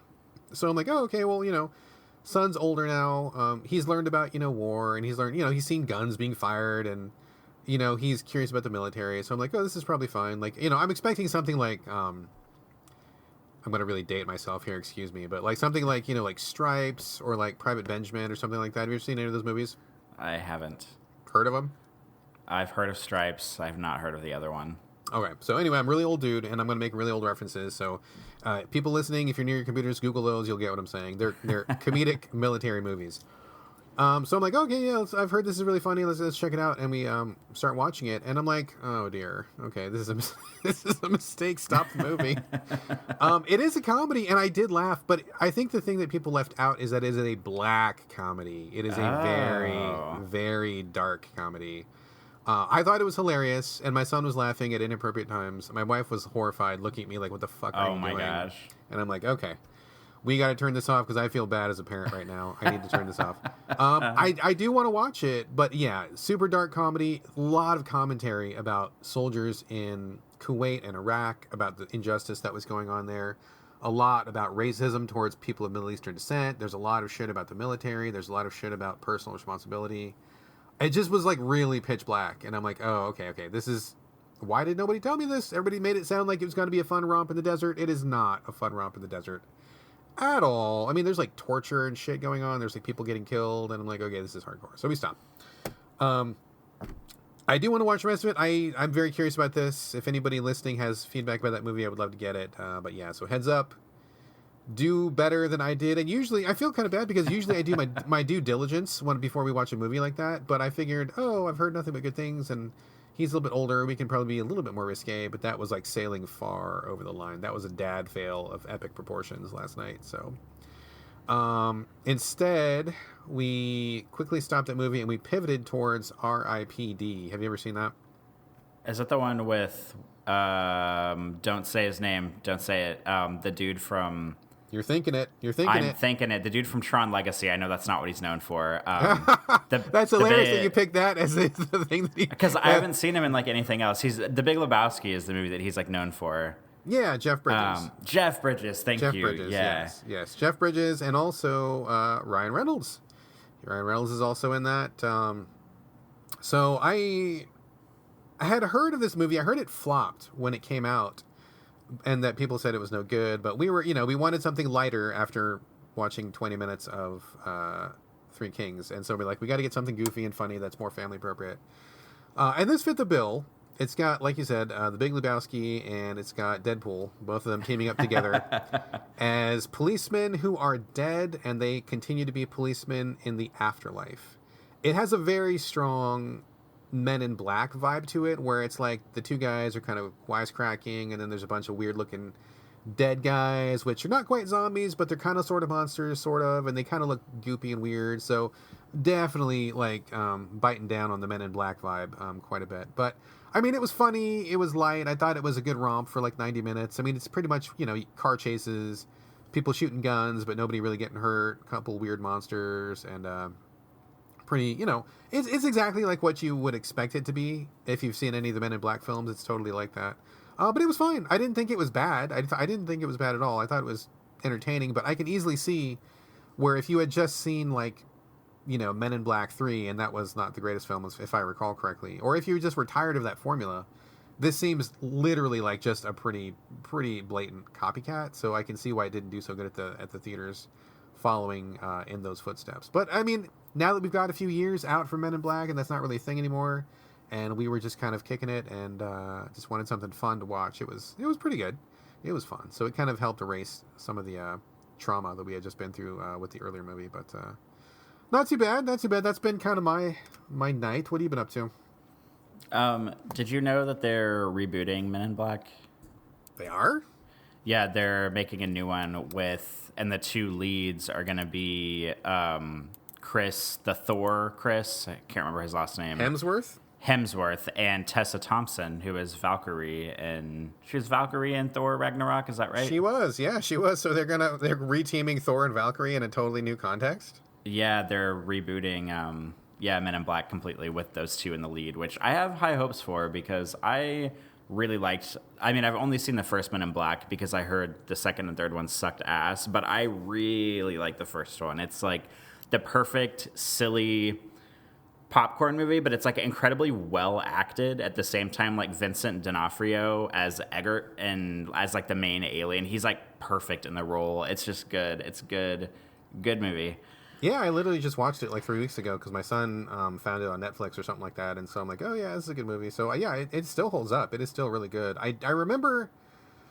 Now that I'm thinking about it, I can't remember if 2 was the worst one or 3 was the worst one. I remember they were not great, but I thought 1 was definitely less bad than the other. Maybe I'm getting it mixed up, but anyway, that would be interesting. Although weird that they're rebooting it now. I mean, they don't really seem like they're that old. I mean, what, from 10, 15 years ago or something? I mean, it doesn't seem, I don't know, like it still holds up, you know? Like whenever I think of movies getting rebooted, I kind of think of something where it was like, it was so old that the special effects were terrible, or it was so old that everybody in the movie was white, and like neither one of those things apply to Men in Black. I mean, I just saw it, the special effects still look good, and Will Smith is in it. He was in the lead role, black guy, well-known black guy. I mean, I don't know, that's kind of weird that they're rebooting that. Interesting. Speaking of I guess since you brought up Thor and Tessa and Chris Hemsworth and all that, you know, I was actually, have you been following this whole Guardians of the Galaxy thing? I know you're not the biggest Marvel fan, but it's been a little bit of a story on Twitter and stuff. Have you been following that? If you're talking about like parts of the cast not being pleased about James Gunn being fired, and God, I'm like not. You can tell. I literally woke up like 45 minutes ago, and you can tell because I can't remember anybody's names right now. The dude who was like the wrestler who plays yes. Drax in the movie. I mean, I've heard that he's like taking a pretty hard stance on like pulling out of the movie if James Gunn isn't rehired. But it'll be interesting to see how that plays out. But I haven't been super duper keeping up with it. So, what is there other dramatic stuff happening? Well, I mean, that was kind of it, but I wanted to discuss one kind of aspect of it that I was talking about with my wife. And my wife is brilliant, by the way. I love bouncing stuff off of her. She's so smart and always has such good perspective on things. And she is also very liberal like I am, too. So we get along really well, and it's great to have somebody to bounce stuff off of. But we were kind of talking about, so this thing, I mean, for people that don't know, the director of Guardians of the Galaxy, James Gunn, I was not familiar with him. I didn't know anything about him, but apparently, like 10 years ago, he was like a shock jock or something, or he had some kind of job where he was trying to get like really reactions out of people. And he went on Twitter and said like a bunch of really like gross stuff. I went back and saw some of the tweets when it came out. And yeah, it was like really inappropriate, really distasteful stuff. But I mean, at the time, that's what he was going for. And I don't know why he was doing it, but whatever. So whatever. Failed media experiment or who knows what. Anyway. Some assholes from Gamergate wanted to get him in trouble, so they dug up this stuff from 10 years ago and posted it and reported him to whatever the movie studio is and said, oh, we don't want this guy working. But, I mean, it was kind of a bogus thing because it's Gamergaters who were doing it, who are scum of the earth. So it's like they were kind of just like throwing anybody under the bus that they could, right? So anyway, I think it's Warner Brothers, maybe. I can't remember what studio it is. Anyway, so they're like, oh, this is terrible. So James Gunn, you're fired. And then people are like, well, wait a minute. Number one, these are Gamergaters who are throwing him under the bus. Number two, you already knew about this when you hired him and you said it was no big deal. And number three, he has gone. So the thing that I really want to discuss though, is that he's gone on record as saying, hey, I was really fucked up and that was shitty of me to say that stuff. I don't believe that anymore. Or that was just a thing that I was doing. Like, nobody actually got hurt. Like, there was no, like, abuse of women. There was no abuse of children. Like, it was all just talk, you know? And he's like, I realize how awful that is now, and I regret it, and I've changed, and I've improved myself, and I don't do that anymore. And, like, you know, everybody on the cast of Guardians of the Galaxy signed this, like, long letter saying, hey, he's a good guy. He's made up for the error of his ways in the past, and he's not like that, so don't hold that against him. But then, you know, I mean, the whole thing got really confused because some people really thought what he said was reprehensible, and some people wanted him off no matter what because that was unforgivable. But then other people are like, well, look, you know, nobody actually got hurt. It was just him talking and being an asshole. Granted, and he grants that. Like, he admits it. He says, I was an asshole and I was wrong. But the thing that I'm curious about is like, when is it okay to be sorry and move on? Because I think we've kind of gotten into this culture where if somebody ever commits a sin of some sort, like they never get past it. Like, so I mean, like, is it not okay that he said he was sorry, that nobody actually got hurt, that he regrets the error of his ways, and apparently from everybody who's involved says he's a totally changed man, and we can't like recognize that? Like, I'm not excusing what he did because I think it was shitty, but like, it's got to be okay at some point to say sorry and to improve yourself and change your ways, because if you are never forgiven for something that you do, then what incentive do you ever have to ever change? You know what I'm saying? Right. So I don't know. I just was thinking about this, and I just feel like there's got to be a point at which, I mean, as long as the crime is not too serious. I mean, if you kill somebody in a drunken rage, I mean, I think that's probably something that's pretty hard to forgive. But if you just shoot your mouth off and you're being a jerk, and then later on you realize you're being a jerk, and then you stop being a jerk and you're not a jerk, I mean, that's got to be okay. Otherwise, like, why would anybody ever stop? So I don't know. I feel kind of sad that this guy, again, not excusing what he's done, but I mean, clearly everybody in his circle is sticking up for this guy, and everybody's saying that he's an okay guy. So I wish that we were a little bit more forgiving in that way. Like, if somebody who has genuinely changed their stripes really can be rewarded for that instead of punished eternally, Mm-hmm. So I don't know. I mean, I don't know. I don't know every single aspect about this. It just kind of sucks that this is still going on, and now, I mean, apparently, like, the guy that plays Drax, Chris Batista, is that his name? Dave Batista. There you go. I knew part of it. I mean, apparently, like, at the moment, it's looking like he's not coming back. So I don't know. They've, like, anybody in the Marvel universe, there's only been one person. No, wait, that's not true. No, not true. There's only been 2 people that have ever been replaced in the Marvel universe, and both times it's been pretty weird. So I would prefer that he not be switched out because he's just established that character and stuff. But I don't know. I mean, props to him for taking a stand. I mean, he really feels strongly about it, and it's rare you see anybody take a stand on anything these days. But I don't know. We'll see how it plays out, I guess.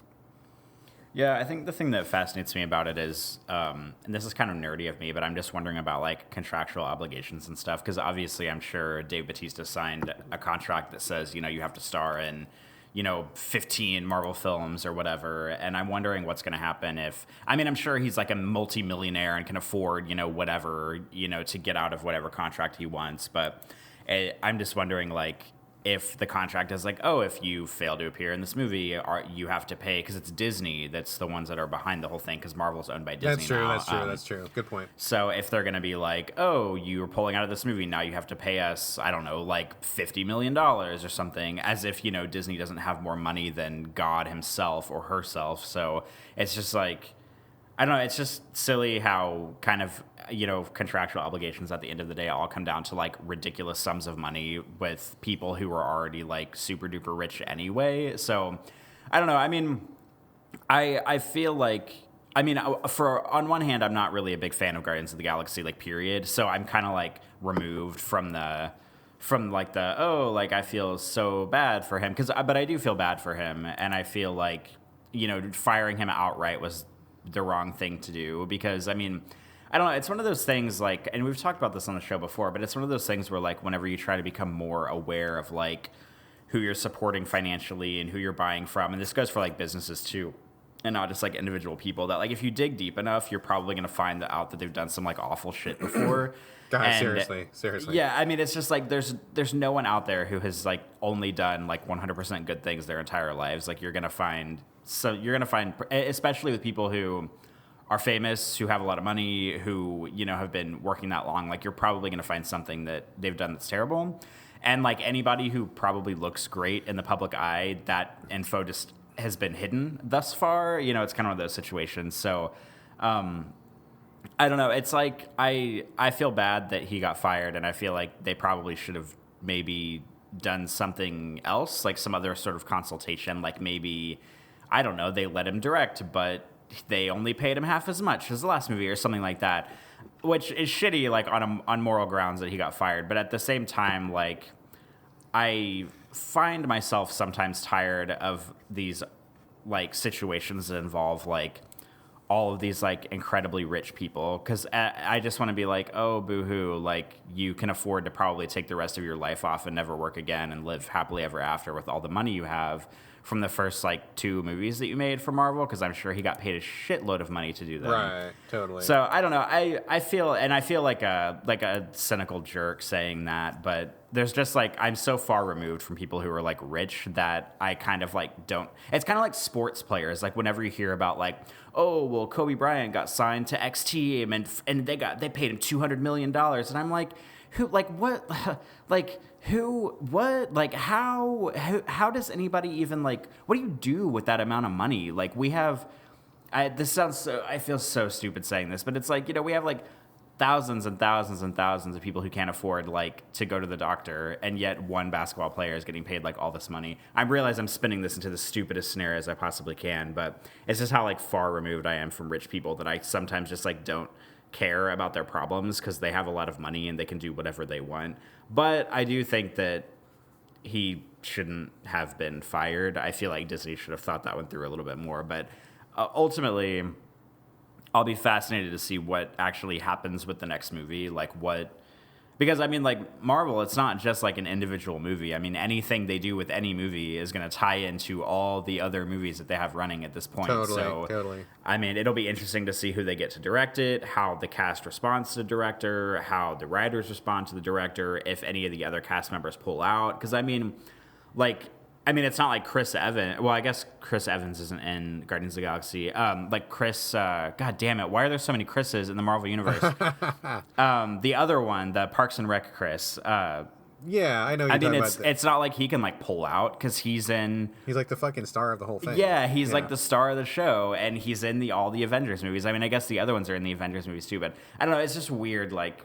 But it is. I am incredibly happy that Dave Bautista is like taking a stand on this because it is incredibly rare to see people like this who are like have a lot of money, who kind of like don't have to care about other people's problems, like suddenly care about them and really like put their career on the line to be like, hey, this is a dumb thing you did and I'm not going to participate anymore. So it is kind of rare and incredible for what he's doing, I guess.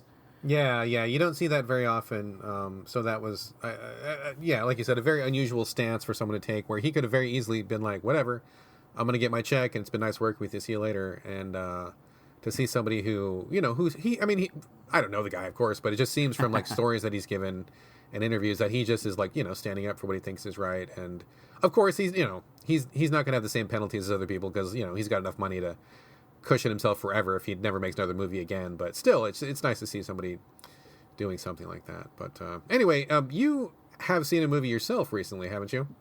I have. I can bring, for the first time in So Video Games history, a movie to this podcast. All right, buddy, tell me all about it, because I saw the poster for this and I saw a trailer and I was like, huh, okay. And then you saw it before I could consider seeing it. So give me the lowdown, man. What is the deal? Okay, so I saw the movie Peppermint, which released on Friday at the day of recording. This is like 2 days ago. And this is sort of like Jennifer Garner, who made her career, by the way, and I feel like people forget this because she's been playing like dainty mom roles for the past, like, you know, I don't know, 10 or 15 years. Her career was made off of the TV show Alias, which J.J. Abrams produced, where she was like an action star, spy, thriller, like it was like that kind of thing. And I never watched Alias, so I wasn't like into that. But she like made her career as that. She was also Elektra after the Daredevil movie. And I mean, I haven't seen Elektra either. And say what you will, I've only heard terrible things about the movie. But like, she kind of was like one of the first female headlining superhero movies. Like, I mean, we make a big deal about Wonder Woman and about the Wasp being an Ant-Man and about like Black Widow's movie coming up and stuff. But like, I mean, Jennifer Garner kind of beat him to the punch like a decade ago, but maybe the movie was terrible, but I mean, she kind of did it first. Didn't do it first, because I'm sure there were women in superhero movies before that, but to like really headline it. But anyway, the Peppermint is her getting back to action franchises, because she hasn't really been doing that in a long time. And it's directed by the guy who directed Taken, which kind of set Liam Neeson's like unexpected action career on fire like a while back, because he did Taken, and then I think there were 2 other Takens. Then he did like 3 movies that were like almost exactly like Taken, but with a different director. So I would love it if Jennifer Garner just kept doing one action movie after another. But I mean, you know how I am. I love any movie where it's like, all right, we're going to have a chick kicking a bunch of dudes' asses. So I was kind of all in for it. And although I wasn't expecting it to be great, but let me set the premise for it. So Peppermint stars Jennifer Garner as a woman named Riley North. She is a middle-aged woman working at a bank. She has a husband. She has a daughter who's about 10 or 12 or so. And she's kind of like... They kind of set the movie up as like, you know, she's working at a bank. The dad's like a mechanic. They're kind of like scraping to get by. Her daughter is trying to be like in this Girl Scouts troop, but she's not really fitting in with the rest of the kids. And there's another Girl Scout mom that's kind of a bitch in the group. And so the dad, as you do in movies where you're scraping to get by, the dad makes this deal with one of his mechanic friends to try to like rob this drug dealer, this like kingpin guy who's in the city. Jesus. I know. That sounds like a bad choice. Yeah, well, the good news is that he doesn't do it. Like, he calls him the night of. He calls his friend, and he's like, hey, never mind. This is too risky. I don't want to do it. Thank you, but no thanks. Well, by the time he pulls out of it, the word has already gotten back to the Kingpin that they were planning on doing this thing. So, to set an example, the Kingpin guy sends his gang dudes out to murder basically everybody that was involved. So... in a true, like, cheesy character development tearjerker moment, which, I mean, it wasn't tearjerker-y, really, but the family is out at this, like, Christmas parade thing in California, and I think the movie takes place in L.A., and the gang dudes roll up, they, you know, do a drive-by shooting, they murder the husband, they murder the daughter, they shoot Riley, but she doesn't die, she's, like, hospitalized for a while. She gets out of prison. The prison system or the court system basically fails her, fails to convict the dudes who shot the husband and the daughter. And so in Batman fashion, Jennifer Garner goes off the grid for like 5 years and basically trains to be like this badass bitch and comes back to LA. And on the 5-year anniversary of her family getting killed, she basically like tries to take down the entire gang operation on her own. So it's like classic revenge tale, family, mom rage, murder movie where she's basically just like shooting a bunch of dudes. And I kind of went into it expecting it to be like really terrible. I mean, maybe like enjoyable terrible. But to be honest, it was actually like, it was like good enough. I mean, it wasn't great. It wasn't amazing. Like Atomic Blonde is still my gold standard for like women kicking ass like action movies because that movie has like incredible fight choreography. And like Peppermint kind of suffers. This is going to be a really unpopular opinion that people are not going to be thrilled with when I say this, but Peppermint kind of suffers some of the same problems that the John Wick movies do, and that a lot of the movie is just about her pointing guns at people and shooting them, and it's not like about fight choreography and like hand-to-hand kicking ass, because that's the kind of stuff that I like, is watching like excellent fight choreography. Yeah. And that's why the John Wick movies are really boring to me, because the whole movie is just Keanu Reeves pointing guns at people and shooting them in like neon pink lighting, and I don't think that's interesting. Well, you know, I'm not a John Wick fan, so please feel free to disparage it all you want. I think those movies are boring as shit. So yeah, I mean, we've talked about it on the show before, so I don't want to talk too much, but I think the John Wick movies are boring. I think they're incredibly overrated. I think that watching people shoot other people in a not super stylish way is really boring. But I like Peppermint because, I mean, first of all, because there's a woman in the lead instead of just another white dude. And the movie has its fair share of problems. I mean, it's paced a little strangely. It has a lot of shooting and not enough hand-to-hand combat. The premise is like super ridiculous just to start with. And of course, like, because it's like a gang or whatever, like a drug cartel, like everybody she shoots is like a Mexican guy. So it's like basically like a white woman against like all brown people with face tattoos. So it's kind of sketchy in those areas.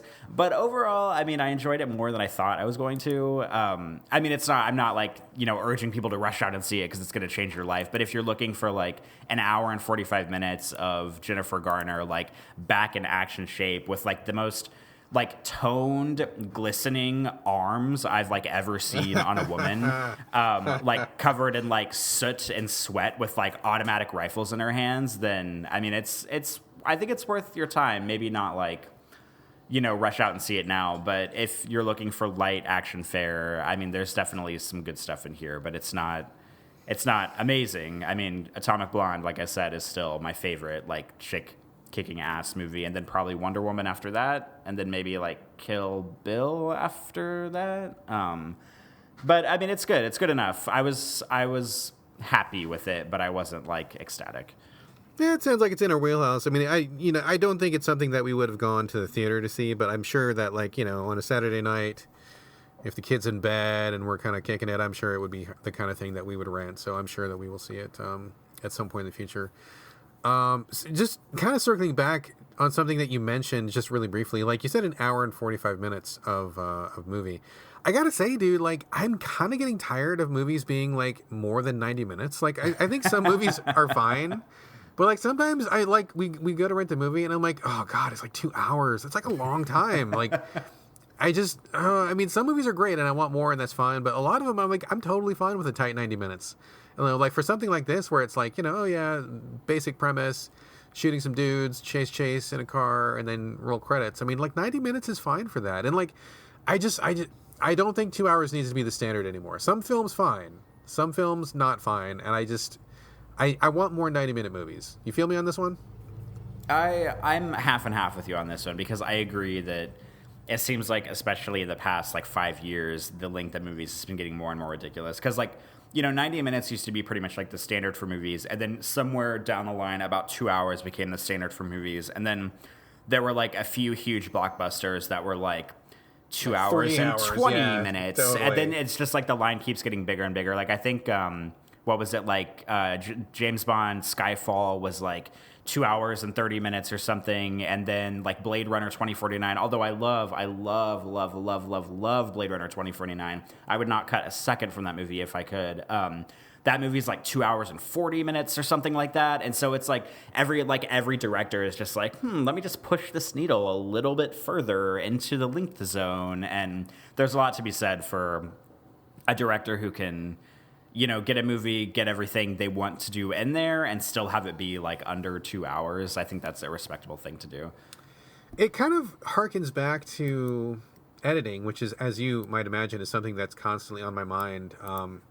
Not to disparage anybody at Game Critics, because we have a great writing team and we have wonderful people and a great staff, but... Oh, also, I'm a huge overwriter. I'm a big overwriter, so anything you say, you're not going to offend me, because I'm like priority one for this, probably. Totally, and this is not like, subtweeting at you or anything. Like, I'm just saying, in general, I find that people in general err on the side of giving way too much rather than not enough, and I think it's a real skill.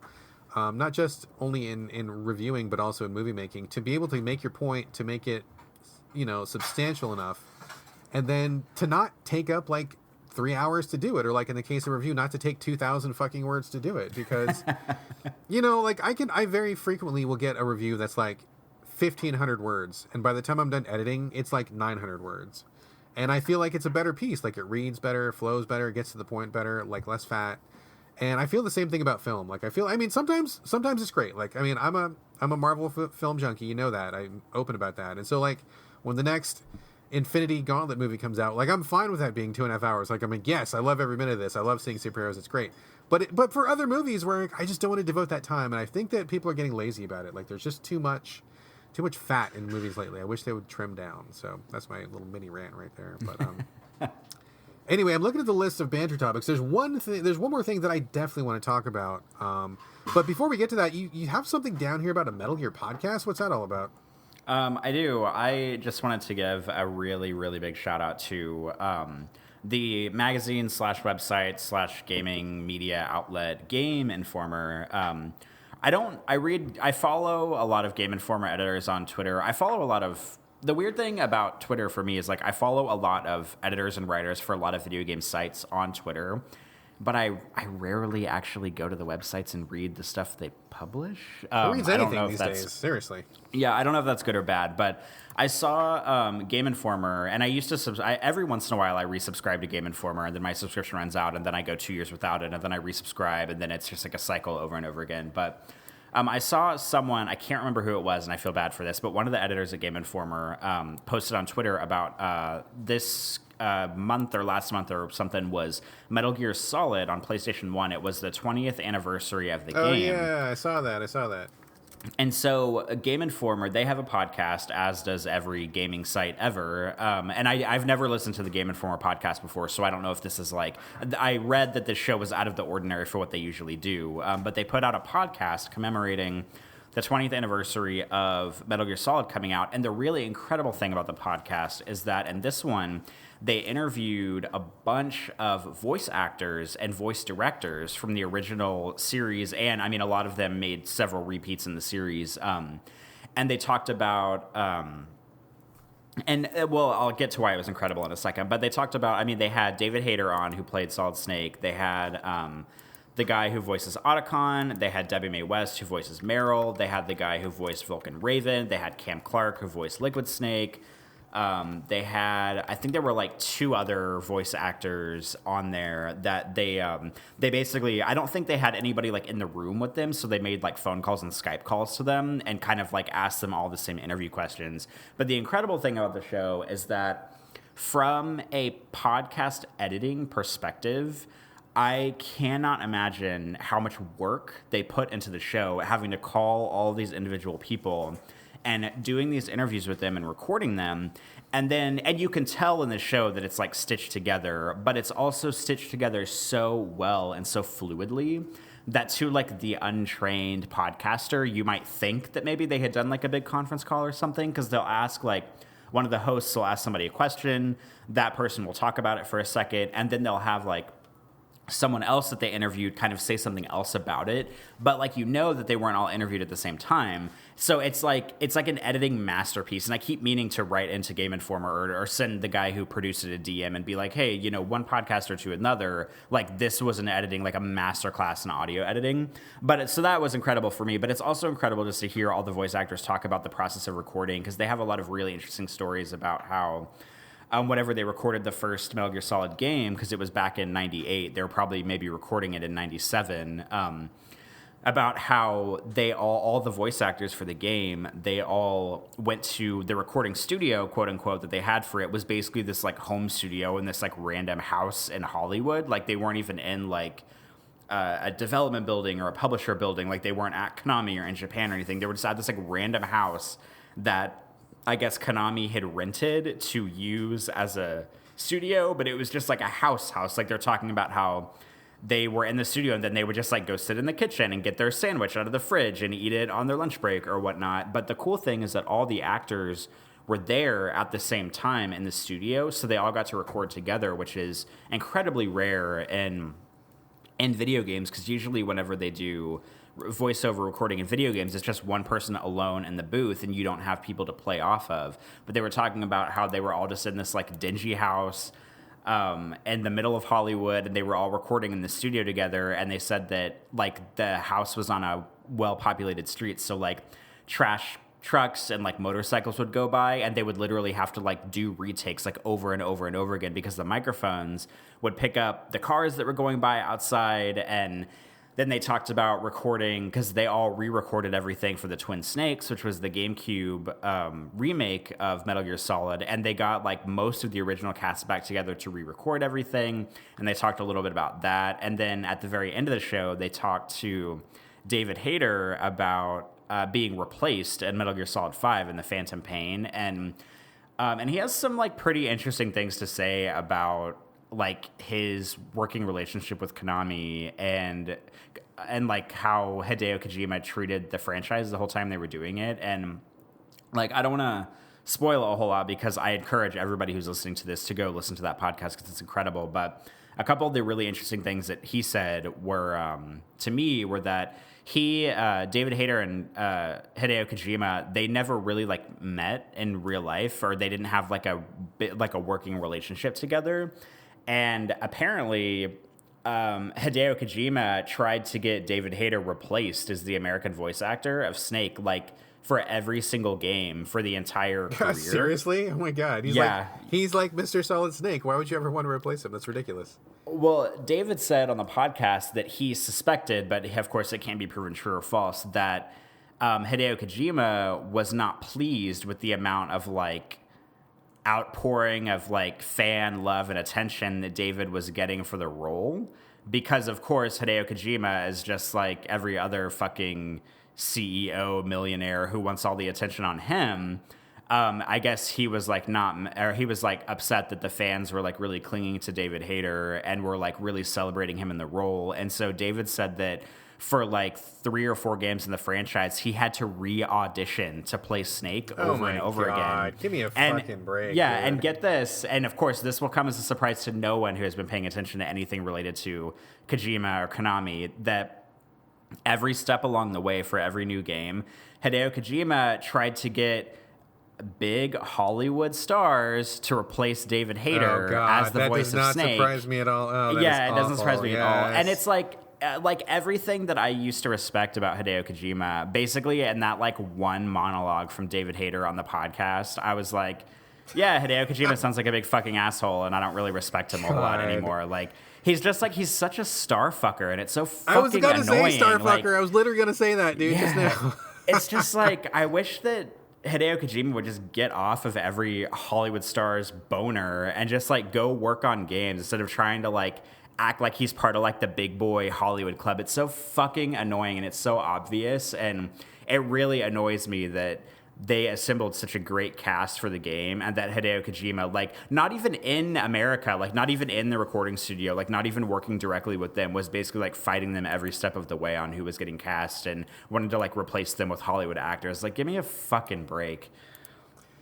Wow. I mean, I was already not the biggest fan of Hideo Kojima, just like from a content perspective, because I have a very dim view of some of his work.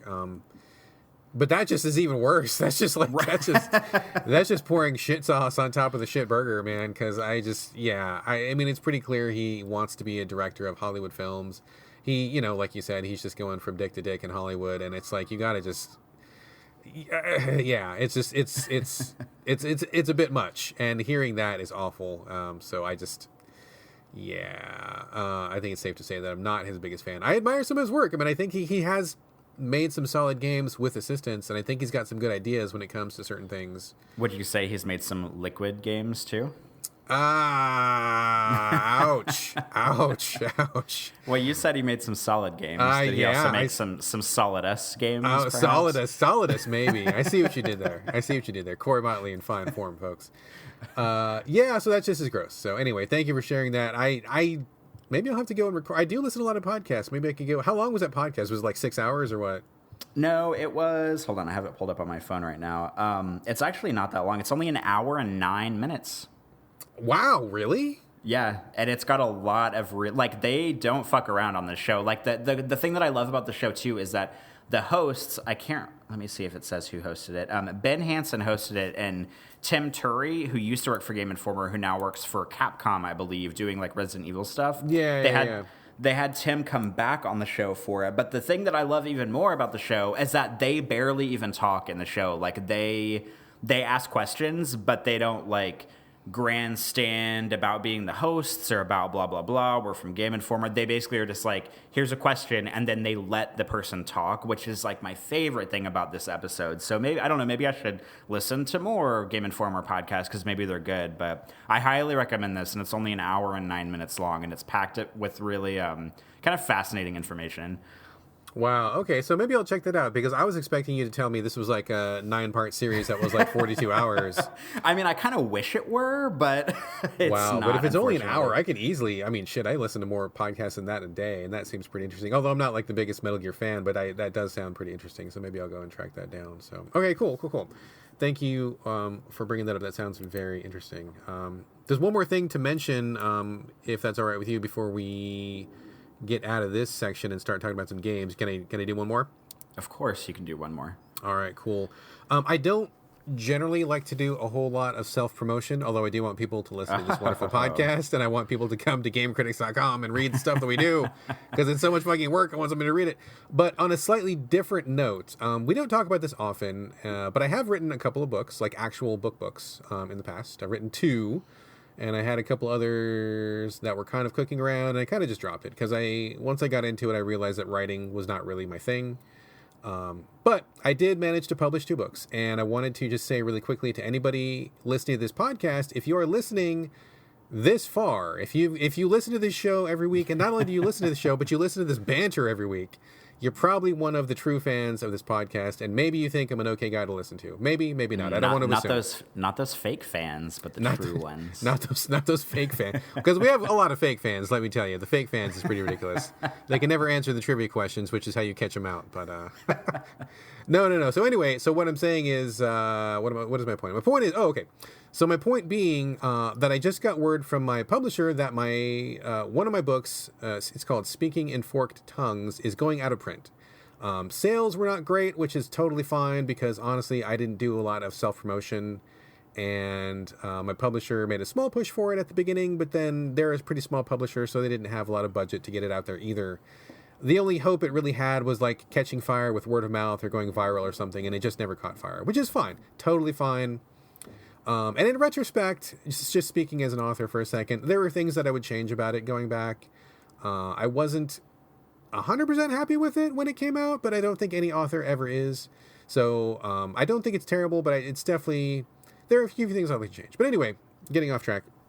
Just a heads up to anybody out there that if you were ever curious about reading one of my books, one of them is only available in an electronic version right now, but the other one, still in print, will be going out of print in another 20 days. So there might be a few copies laying around somewhere. You can still get it on Amazon right now. If you search my name, Brad Galloway, in all A's, no O's, or you search for Speaking in Forked Tongues, you can get a Kindle edition, which will still be there. So you can still read it if you don't want to order a paperback copy. But if you want a paperback copy, the cheapest you can get it is $16.95, which I know sounds like a little bit much for a book, but it's a larger size book. It's got nice production quality, good paper. I really like the cover a lot. There's also a non-Amazon seller who's selling it for $29, which I think is way too much. Don't pay that much for that book. And that's me speaking as the author. Don't pay $30 for my book. I mean, you can if you want to. You can do what you want with your money, but don't pay $30 for my book. But $16.95, I feel like a little bit overpriced, but still not too bad. Anyway, you've got 20 days to buy it if you want to buy it. If you don't want to buy it, that's totally fine. I just wanted to give a heads up to everybody that it is going out of print. And there you go. So you can check it out on Amazon right now. And currently, I'm proud to say it has 4.5 stars, which is pretty good. Although I don't have very many reviews, so I guess it kind of balances out. So anyway, there you go. Heads up if you want to check it out. Good, that's exciting. This might sound rude on my part, but I know that you didn't write those books like terribly recently, so I kind of just assumed that they were already out of print. I don't know if that's bad on my behalf, maybe because maybe that speaks to you not really, because you kind of like mention every once in a while how you used to write books, but never like really went into the nitty gritty of it. So I just kind of assumed like, oh, you had published them, they had their run, and now it was over. But I'm actually interested to hear that it's still in print. Yeah, it's actually been in print for quite a while. So which is good. I mean, sales have never been great, but it's been selling here and there, and people. every once in a while I would get like a little email from somebody, but I mean, pretty seldom. It's hard to find that book because nobody really knows about it. Like I said, I didn't do a lot of publishing PR for it after it came out because I just got busy. I mean, like life and editing and game critics and being a parent and like actually getting the book in people's hands is really difficult. It's kind of like I always say, like I get 200 emails a day from people who want me to look at their game and like I just don't have time, right? So like flip that around. If I'm one of those people who wants somebody to read my book and like trying to get through that filter to the busy book editor's hands or the busy book reviewer's hands, it's a real uphill climb. So I get what that feels like, and it's a lot of work. And to be honest, I just didn't want to put out the work because I exhausted myself writing the book. I mean, it took me about 1.5 years or 2 years to get it written and then to get it published and to go through that whole process. And the publishing process is not easy, so doing that was a lot of work. And then the book finally came out, and I'm like, okay, cool. Hopefully this thing's going to take care of itself and I can just rest. And that's not at all how it works. Like, you got to keep going. I fully admit that I did not like fight the good fight when it came to PR for my book, which is fine. But yeah, because I mean, I eventually by that point I realized that writing was not where I wanted to be, and my heart was really in games reviewing, and that's really where I like to live. So totally fine, and that's not a problem at all. But yeah, it's been in print this whole time, which I think is kind of a tiny little pat on the back to me, which is great. But yeah, that is coming to an end. You've got 20 days to get it, and otherwise, if you don't get it in 20 days, you can either not get it, and that's totally fine. I'll still respect you. Or you'll have to track it down secondhand, and you can expect to pay a lot more for that, which sucks. So don't pay more if you're in the market. Get it now while it's cheap, and if you get it and you read it, let me know what you think. Whether that's good or bad, I'm always like to get feedback from anyone who's ever come across one of my books. So there you go. Excellent. Did I tell you that whenever I was in college, I took a beginner's and an intermediate nonfiction creative writing class? You did mention that. We didn't really talk about it very much, though. I mean, we don't have to deep dive because it's not really that interesting, but whenever you were talking about self-promoting your book, I remember when I took my intermediate class, I cannot remember my instructor's name to save my life right now. I'd probably honestly have to go back and log into my university website and look through all my classes and see what his name was. But he had written a few books at that time. And I mean, I don't think he was like famous or anything, but he, had multiple publishing deals for a few books. And I remember him saying in our intermediate writing class that he loved writing and he loved, crafting the stories. And I think he wrote both nonfiction and fiction. And that, he loved like putting his book out there. But once the book was out, he would do like book tours and stuff for like to promo his books. And he said that he hated doing book tours. Like he hated doing press. He hated traveling. He hated promoting it. Like he wished that he could just write the book, put it out, and then that would be the end of it. So he I guess I don't think you did like book tours to promote your book, but he said that the promo stuff was always his least favorite part of the entire procedure. It's awful. I actually did a couple of appearances locally for the book. Yeah, it was terrible. It was terrible. Hated doing it. Not fun at all. That's a whole other story for a different day. But yeah, it's miserable. And that's really kind of why I was okay with like just kind of bowing out at that point. Because I mean, to me, honestly, my dream was just like to see a book in print. Like I wanted to hold a book that had my name on the spine and to just to say, hey, I made this thing and it's the thing that I did. And kind of like a physical representation of all the time and effort and imagination that I had. And so I got that. Like I remember getting my first box of books that the publisher sent me, and I'm like, oh my God, this is my book, and here's my name, holy shit, and they spelled it right, and it's all exciting, all A's, no O's, hooray, hooray. And then after that, it was like, I just didn't have it in me to like get on the trail and fight for it and to push it out there like that, which is a huge part of being an author. Like, unless you've got some kind of like amazing Hollywood tie-in deal right off the bat, or unless you've got an agent who just really like fights the good fight for you, like it's really on you to get yourself out there. And I didn't have it. Like my energy was in parenting and in being a husband and a father, and then also in keeping Game Critics running, which I dearly love. I mean, it's been 19 years, so I'm never going to leave Game Critics, and just working, paying my bills and stuff. And by the end of the day, I just didn't have any juice left to like to push that book. So I had to make the choice of letting it go. And that's just how it goes. And that's totally fine. I accept that 100%, but that is definitely a reality. The PR, the push, the appearances, it's a lot of fucking work, and you gotta like be hungry for it. And I was not hungry enough for it. So that's where I fell off. So yeah, right. I'm sure that the publisher put the book out and you made your millions. You probably have all your cash in some storage facility in Seattle. And they're like, you know what? This book is just making too much money. It's overshadowing the rest of everything we're publishing. So we're just going to have to shut printing down on it for now. Oh my God, you are a creative fiction writer. Wow. That is like the most amazing story I've ever heard. Please. All right, dude, we should probably wrap this shit up and start talking about some games. What do you think? I am very excited to talk about games. So let's All right, let's talk about some games.